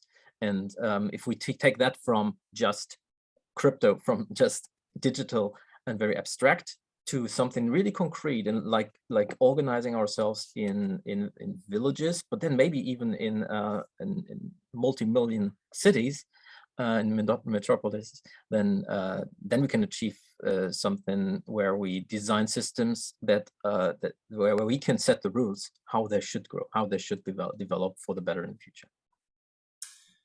Thank you. And what I hear from both of you is really the urge to change our values and to create not only a system change, but also a change of perception, which gets me to the thought that we are moving from what some may call a male-driven paradigm, which is all about competition, survival of the fittest, towards more of a female paradigm, which is more about collaboration and integration of values that we see more and more, especially also as encapsulated in your different projects. Frederick mentioned culture and counterculture, which gets me to think, about inspiration from culture. You mentioned Bruno Taught, who got some inspiration from the Japanese culture, and this is how I see the benefit of events like this, where we can also cross-inspire each other. So maybe you have a few more thoughts on that, what it is that we can draw on when moving into a new future that may not start with the wrongs at the same basis that led us to where we are, but maybe opens us up to new thinking, as also the science fiction author mentioned. Well, I couldn't agree more with the shift from a male to a female culture, at least when it comes to the scope of our projects. So when it comes to the Summer of Pioneers, for example, where we choose 20 pioneers to spend half a year in the countryside and do common good projects there, within the process, the decision-making process, we particularly look at how sort of like chest pounding the applicants are and sort them out. So that's for us really a red flag, like people who come into like a room, even if it's just like a virtual Zoom room, and behave like it's their room and try to present themselves all the time. And that for us is really a strong sign that they are not the right fit for the projects in our approach. And we can really see how much better it works if we have people. I mean, of course, they don't have to be female, even though most of our participants are female by a huge share. But it's really more of a mindset. It's not about me as a person. It's really about the impact and the change that I can bring. And yeah, unfortunately, men still seem to have a bigger problem with that. Fabian. Yeah, well, there are a lot of things to say about that. So first of all, I agree that I believe that most of on your council or in your villages are female. Then we also see there are statistics that female founders are more present in social impact startups, and they actually make them more successful because of that long-term thinking and more take responsibility. On the other hand, in spiritual terms, I'd rather like to think of this dualism of yin and yang, so that we all have these aspects in ourselves, and it's not so much or I don't want to see it so much as a gender thing, because I think also we as male here on the panel, for example, we have a responsibility and can't leave it all to female founders or female change makers. Now,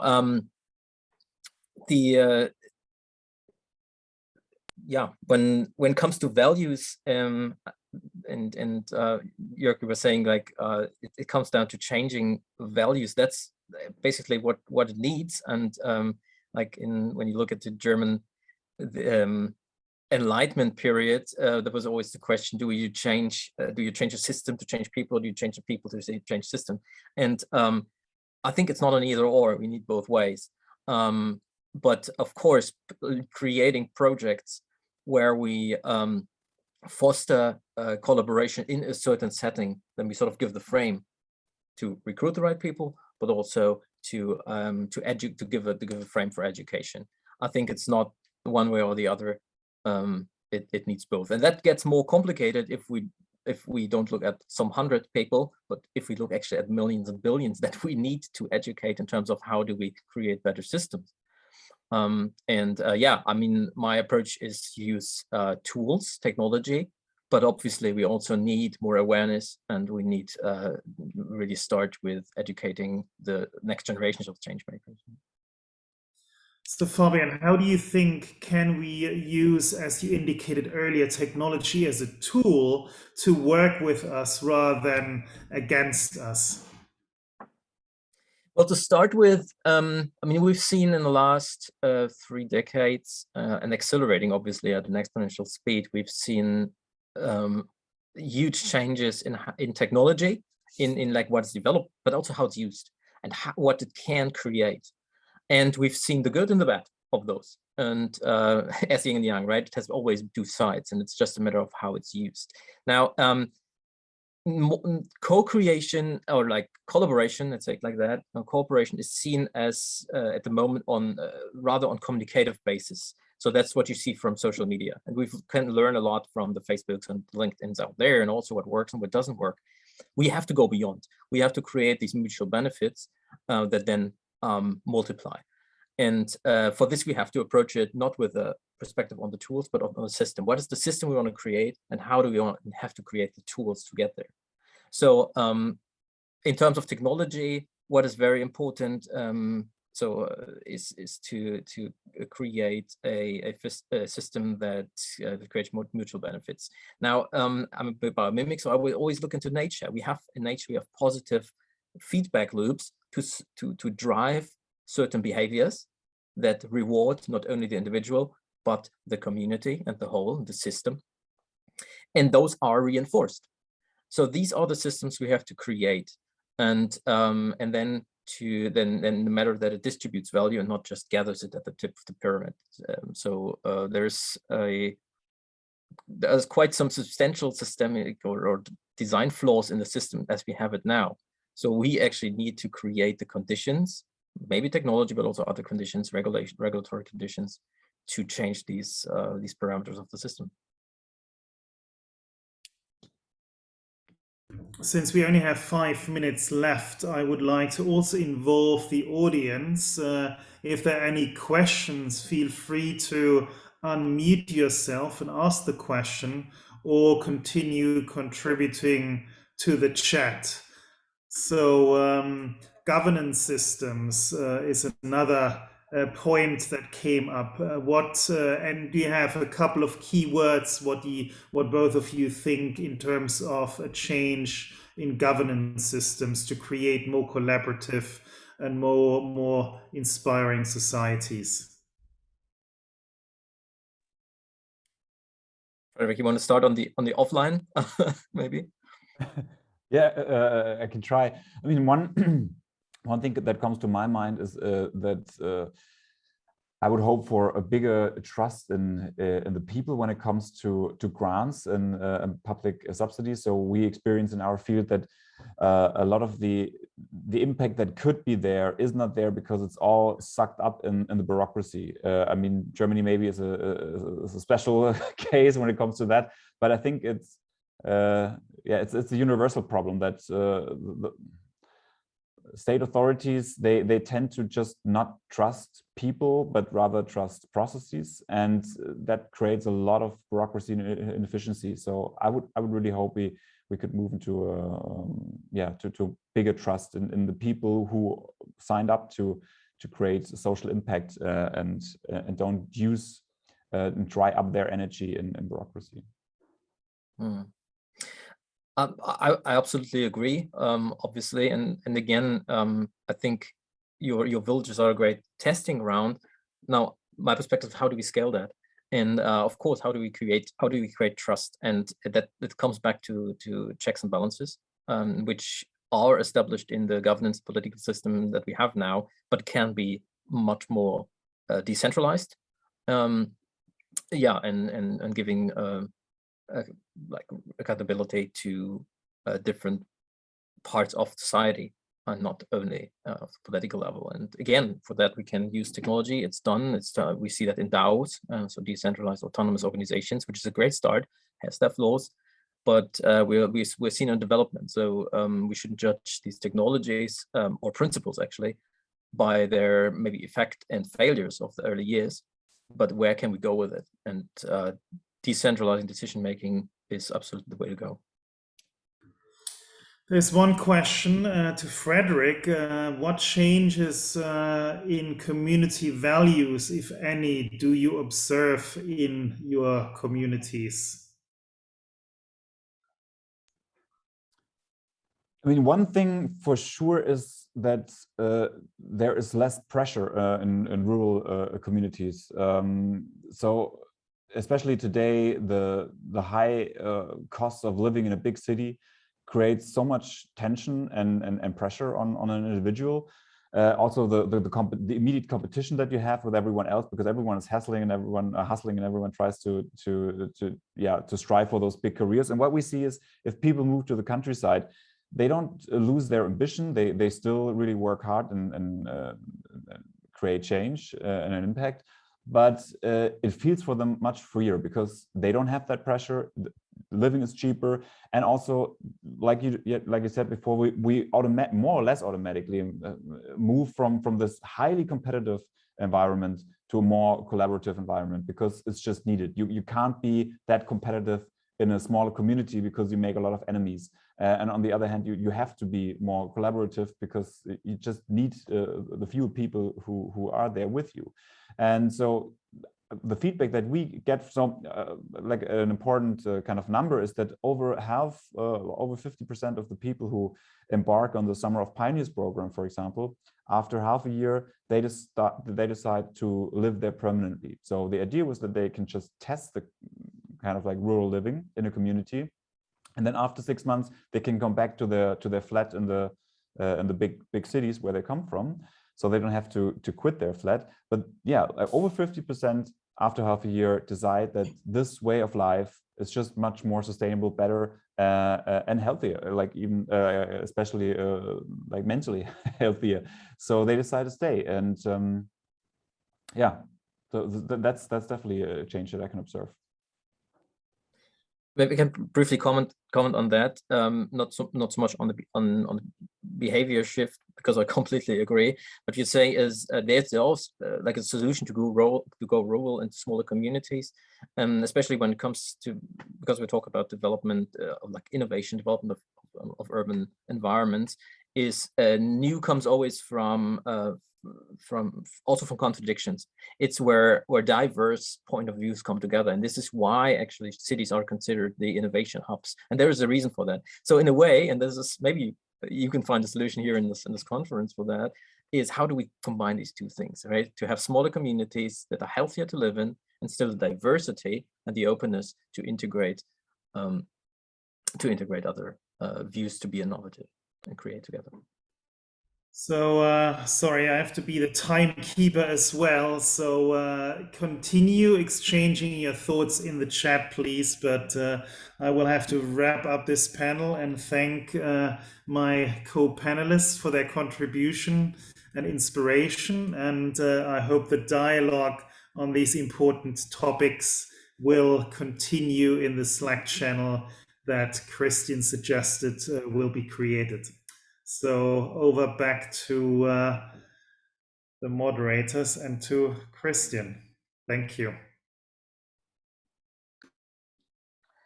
Thank you for a great panel discussion. So as we can see from the chats, the really lively discussions and Q&As, and I think a lot of participants find resonance in the different communities that they are living in and different parts of the world, finding common grounds and perhaps also some differences. So thank you again for this, joining us for the summit. And actually our next speaker coming up, Mr. Sabeto, he's been known as the evangelist of sharing economy in Japan. So we can wait to also hear from him how he's built this business around the idea of digital nomads and enabling some of these collaboration and circular economy in the communities. So Sabeto-san, the floor is yours.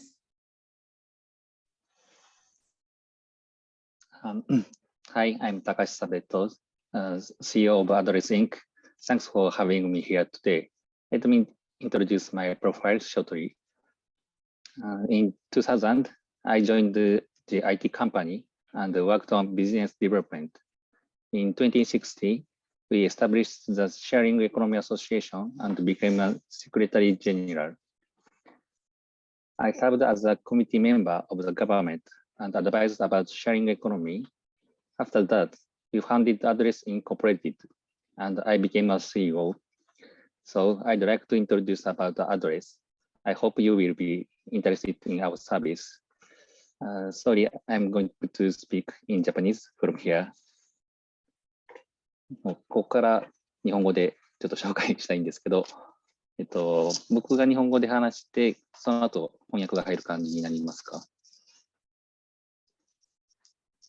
翻訳入ります。大丈夫です。じゃあ、一旦日本語で話して翻訳入れてって順番でいいですか？同時通訳です。同時で、わかりました。はい。じゃあ、ちょっとアドレスのサービスの紹介を簡単にさせていただきます。日本では少子高齢化っていうのが今大きな社会問題になってまして、人口減少が非常に進んでいて、各地方では高齢化も増えていて、空き家の問題というのが大きな課題になっています。で、一方でローカル、地方に行きたいという若者も増えていて、僕らはこの空き家を有効活用して、都市から地方へ行きたいという人たちに、多拠点居住っていうですね、月額4万円払うと、全国どこでも住み放題というサブスクリプションのシステムで、多拠点生活ができるサービスを提供しています。で、そこに暮らす人たちっていうのが、サービスを使う人たちっていうのが、年間で、月々4万4000円の契約をしているので、長期で利用する会員制のサービスになってるんですけど、いわゆる観光客、ツアリズムみたいな感じではなくって、その地域のローカルな人たちと交流をしたり、その地域で実際に食事を作ったり、みんなでご飯食べたり、そういうことをする人たちが多いです。で、実際ですね、今日本の空き家の問題っていうのが大きいと言いましたけれども、日本で空き家が今どれぐらいあるかっていうのをご存知でしょうか。今ですね、日本ではおよそ800万件空き家があるというふうに言われてまして、それが10年後には2000万件を超えるというふうに言われています。なので、ほっといても地域では人口が減少していて、空き家は急増していくというふうな、もう予測された未来があります。で、一方で、コロナ、COVID の環境の中で、都会から地方へ行きたいという若者たちが、テレワーク、リモートワークが非常に日本でも広がっていて、地方で生活をしやすい環境が整いつつあります。そういう方々が月々4万円を払って、全国でいろんな地域で暮らしているんですけれども、いわゆるリモートワーク、地方に行って仕事をする、そういう方々が一番大きいニーズになっています。あと別荘のような形で、今日本だったら寒い時期、冬なので、この寒い時期は沖縄で生活をしようみたいな方がいたり、北海道とか、白馬とか、そのスキーとかスノボが好きな人は、そういう地域にゆっくり滞在して、別荘暮らしをするような感覚で使う方もいらっしゃいます。で、主に20代から40代の若い人たちが使っているんですが、50代、60代、70代の方も使っていて、そういう方々がちょっとアクティブシニアみたいな形で、田舎暮らしをするという人たちもいますし、将来その移住先を探しているという人たちもいるので、多拠点生活をして、自分が好きな地域を見つけて、で最終的に移住をするという方々も、もう何人もいらっしゃいます。で、日本では本当に地方は非常に自然も豊かだし、温泉があったり、歴史があったり、物件に関しても古民家とか、非常に立派な家とか、そういうのもたくさんあります。で、僕らはその地域に暮らすような体験を提供したいので、ただ物件を提供しているだけではなくて、地域に住んでいる方々に管理者としてヤモリっていうふうに呼んでるんですけど、家を守ると書いてヤモリと呼んでるんですが、ヤモリさんが各地域の物件を管理しつつ、地域のコミュニティマネージャーのような形で、地域に住んでいる方々との交流を促してくれています。なので観光客とは違って、地域住民の方々と一緒にバーベキューをしたり、飲みに行ったり、山登ったり、そういう地域で仕事をしたりと、そういった地域とのハブ役になってくれています。で、物件はですね、北は北海道から南は沖縄まで、もう240カ所ぐらい、払ってると、新しい家が5件から10件ぐらい増えていくというような形でなってます。で、各物件には家具も家電もついてますし、光回線とかも揃っているので、本当に身一つでその地域に暮らすということができるようになっています。これ例えば、神奈川県の鎌倉ですけれども、ここはお寺が非常に多い地域で、もともとずっと空き家になっていたところをリノベーションして、こういった日本らしい、家に、帰っています。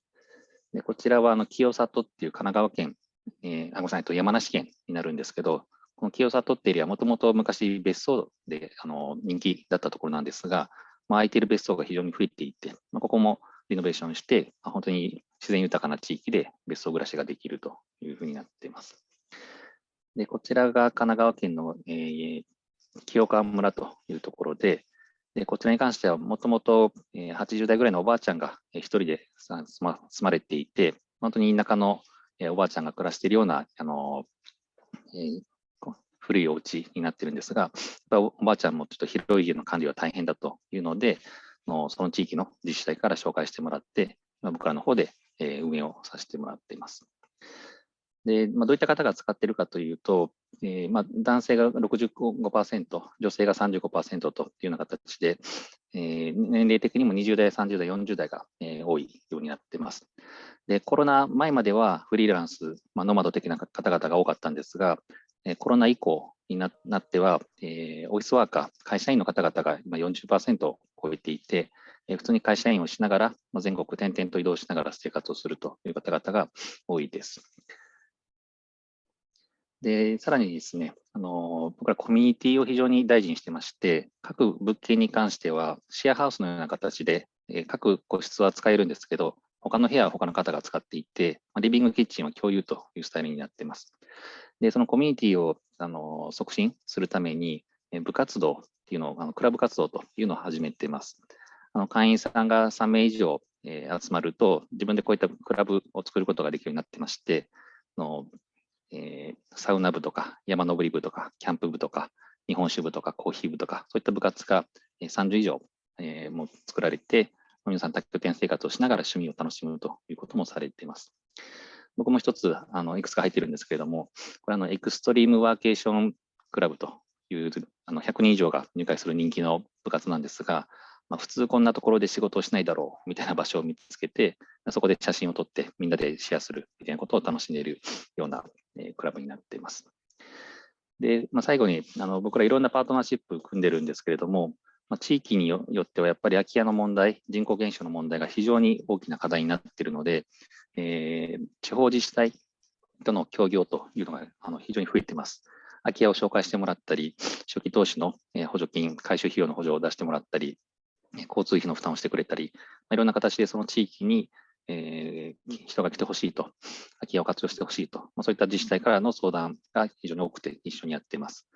あと物件の提供は空き家だけではなくて、ホテルとかゲストハウスとか宿泊施設の、空いている部屋を貸してもらって提携して、こういった宿泊施設の利用もできるようにもなっています。今コロナで宿泊施設も非常に厳しい状況になっていて、稼働率が低い状態なので、こういった、空いている宿泊施設の一部屋から貸してもらって、多拠点生活ができるというふうにもなっています。他にも移動する手段がですね、やっぱり車がない人たちも多いので、そういった人たちに対して公共交通機関で移動されるんですが、やっぱ交通費が高いという問題もあったり、二次交通、車がないと移動できないみたいなケースもあるので、ANA、飛行機会社とか、JR さん、交通会社とか、あとレンタカーとか、カーシェアリングされているような事業者と提携して、交通費が、本当に半額以下になるような形で、サービスを提供してもらって、移動プラス、住まいを定額制サブスクで提供していけるような、未来を作っていきたいなと思っています。はい、簡単ですが以上になります。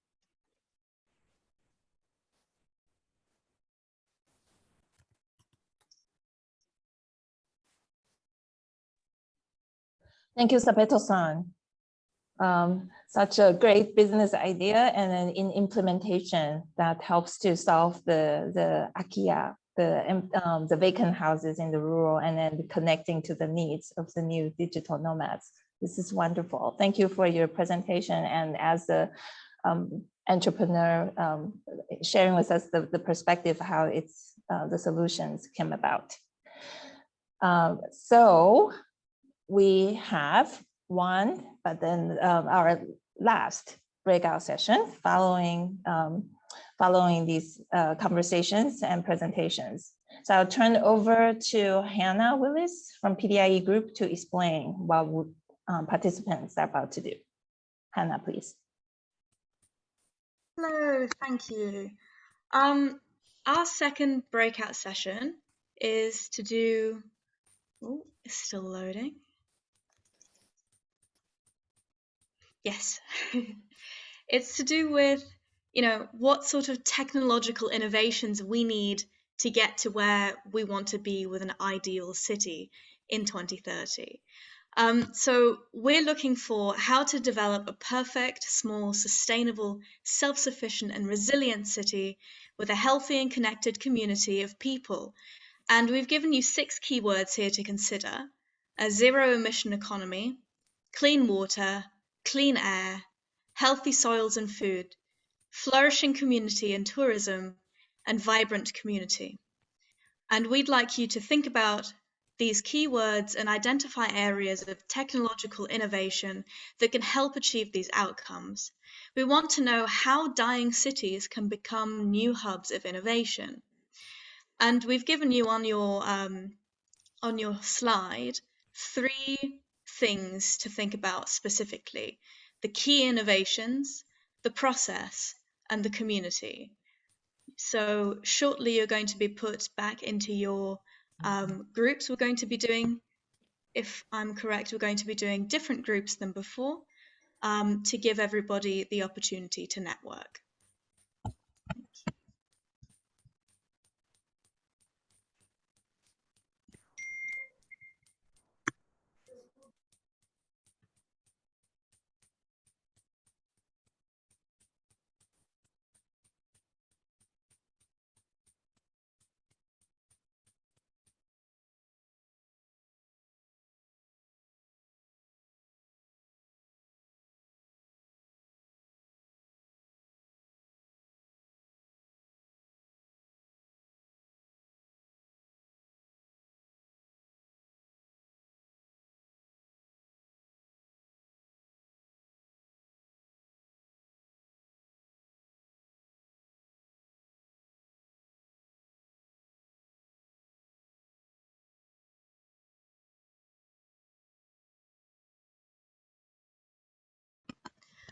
Okay, how about we have a little look about, what everybody did. So let me quickly share my screen again.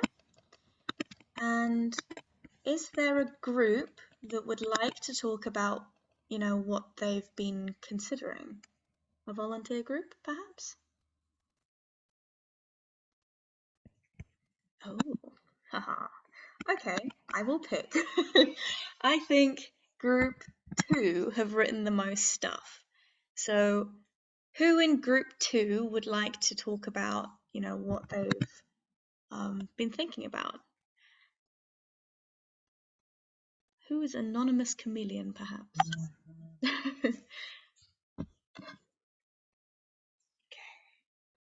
Adam, where are you at? Can you unmute yourself and give us a verbal wave?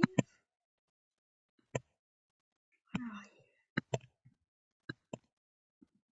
Adam? Have you all returned? Perhaps not. They should be coming back soon, I think.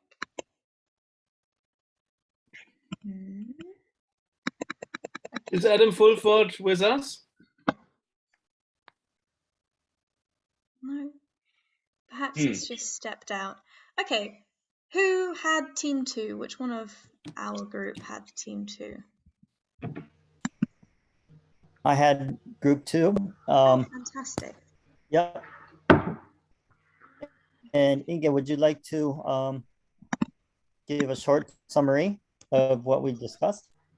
Yes, thank you. With all humbleness, I'll try to do. And of course, it's a little bit short time and we were just writing down the words, but you know, it's all about a little bit of the circular economy was addressed in the beginning, but in the key innovations, one of the emphasizes here, if climate change is real, then we must have some public, private, and third sector consortium and building infrastructure and investment in water system, harvesting system, crisis management system of water and flooding and that kind of thing. Maybe that could be integrated into agri-tech, public parks, sports and buildings in circular economy. And there is something on carbon offsetting and carbon embodiment and direct air capture. It's beyond my know-how to know how it's going to work, but I know it's existing. Reducing transport for building materials and reducing transport in general and traveling.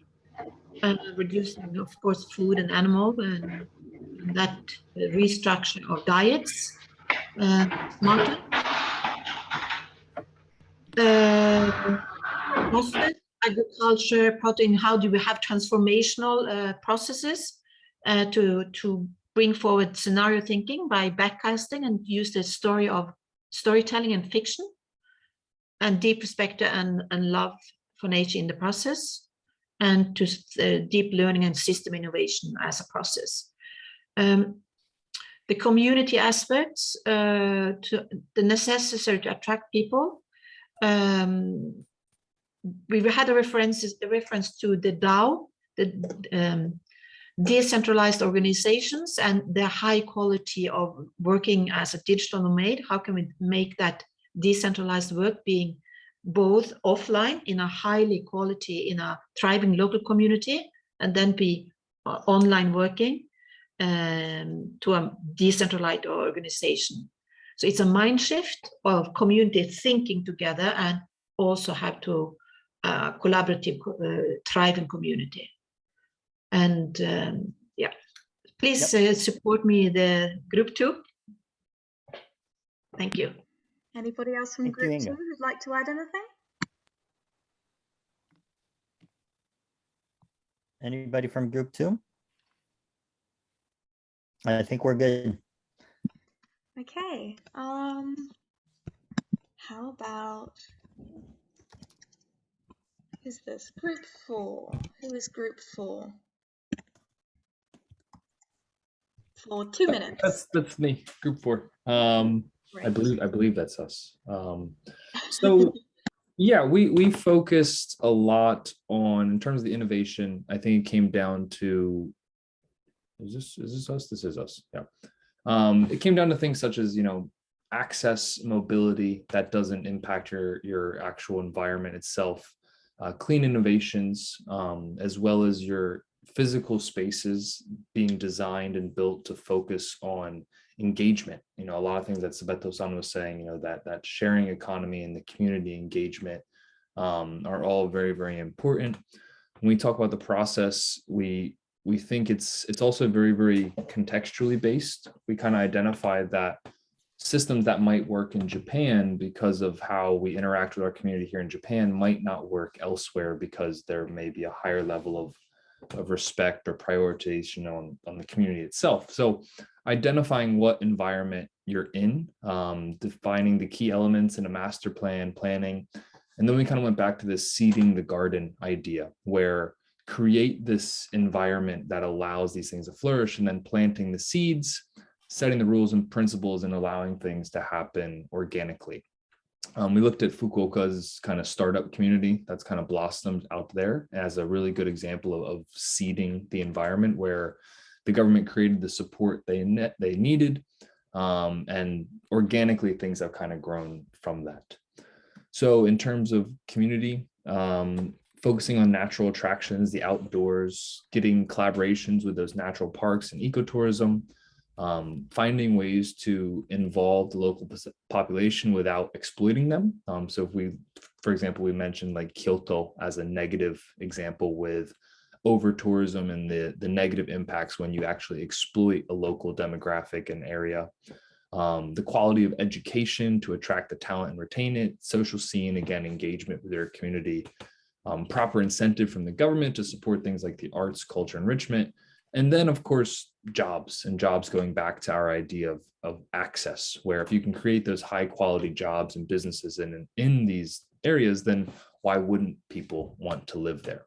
So we defined access, of course, in transit and mobility, but also access in terms of the digital divide, which we've all kind of learned here in the pandemic, where really you can access your work from a lot of places if you can bridge that digital divide. So getting those rural communities or these, visions of the future cities up to the point where the tech and the systems are in place to where there's no drop off from leaving our dense urban centers into the countryside. You can still perform the same quality of work. So again, if I'm missing anything, Team 4, feel free to jump in.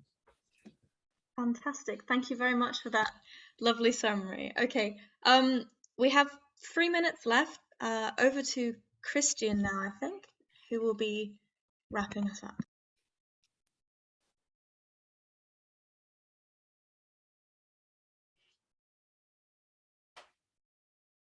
Great, everybody.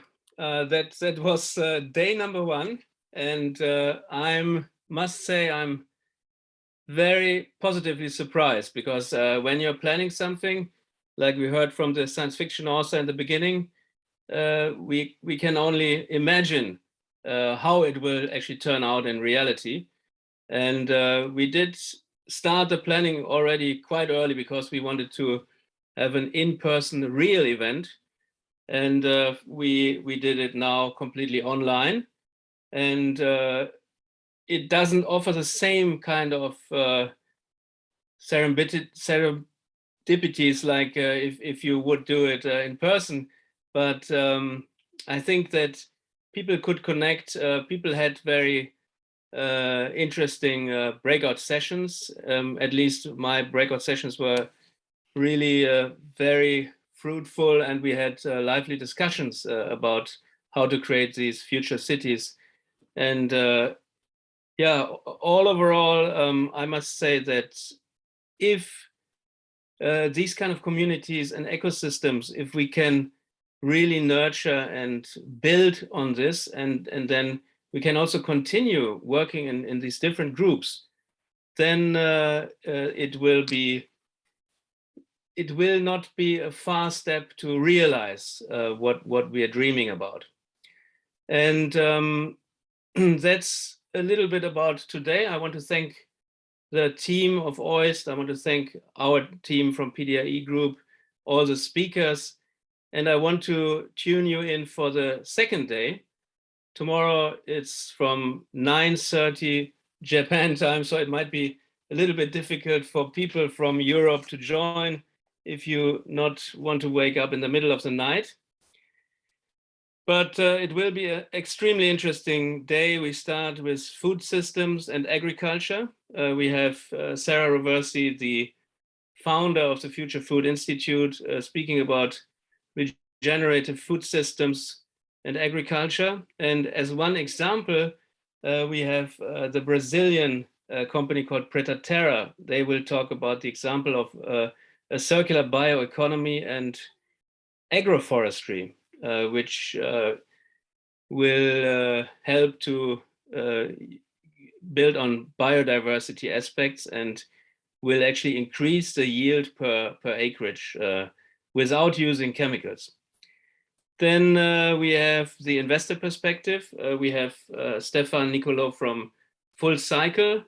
And after that, we have renewable energy. Example, very interesting one.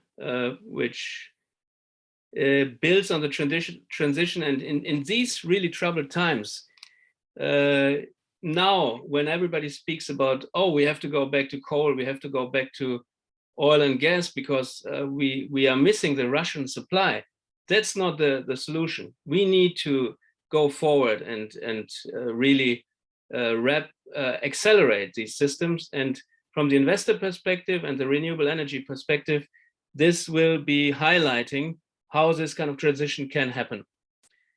Yeah, and of course we have also, again, these inspiring breakout sessions. And in the end, we will work on origination of ideas and projects. And this would lead us then into the action part. And the action part is something which we cannot fulfill within these 2 days. But that's why we're talking in the beginning of an emerging innovation ecosystem. And hopefully many of you will be part of this. So I want to close day number 1 with actually only 1 minute delay, and wish everybody a wonderful evening and look forward to seeing you again tomorrow. Thank you very much. Thank you very much. Thank you. Thank you. Thank you. Thank you. Thank you. Thank you. Bye. Jan. Thank you. Bye. Just Thank one request, you. if you could answer this form before you leave, that'd be great. It's for the discussion session for tomorrow. Thank you. Thank you. Thank you very much indeed. Have a great evening and have a great day in Europe. Thank you.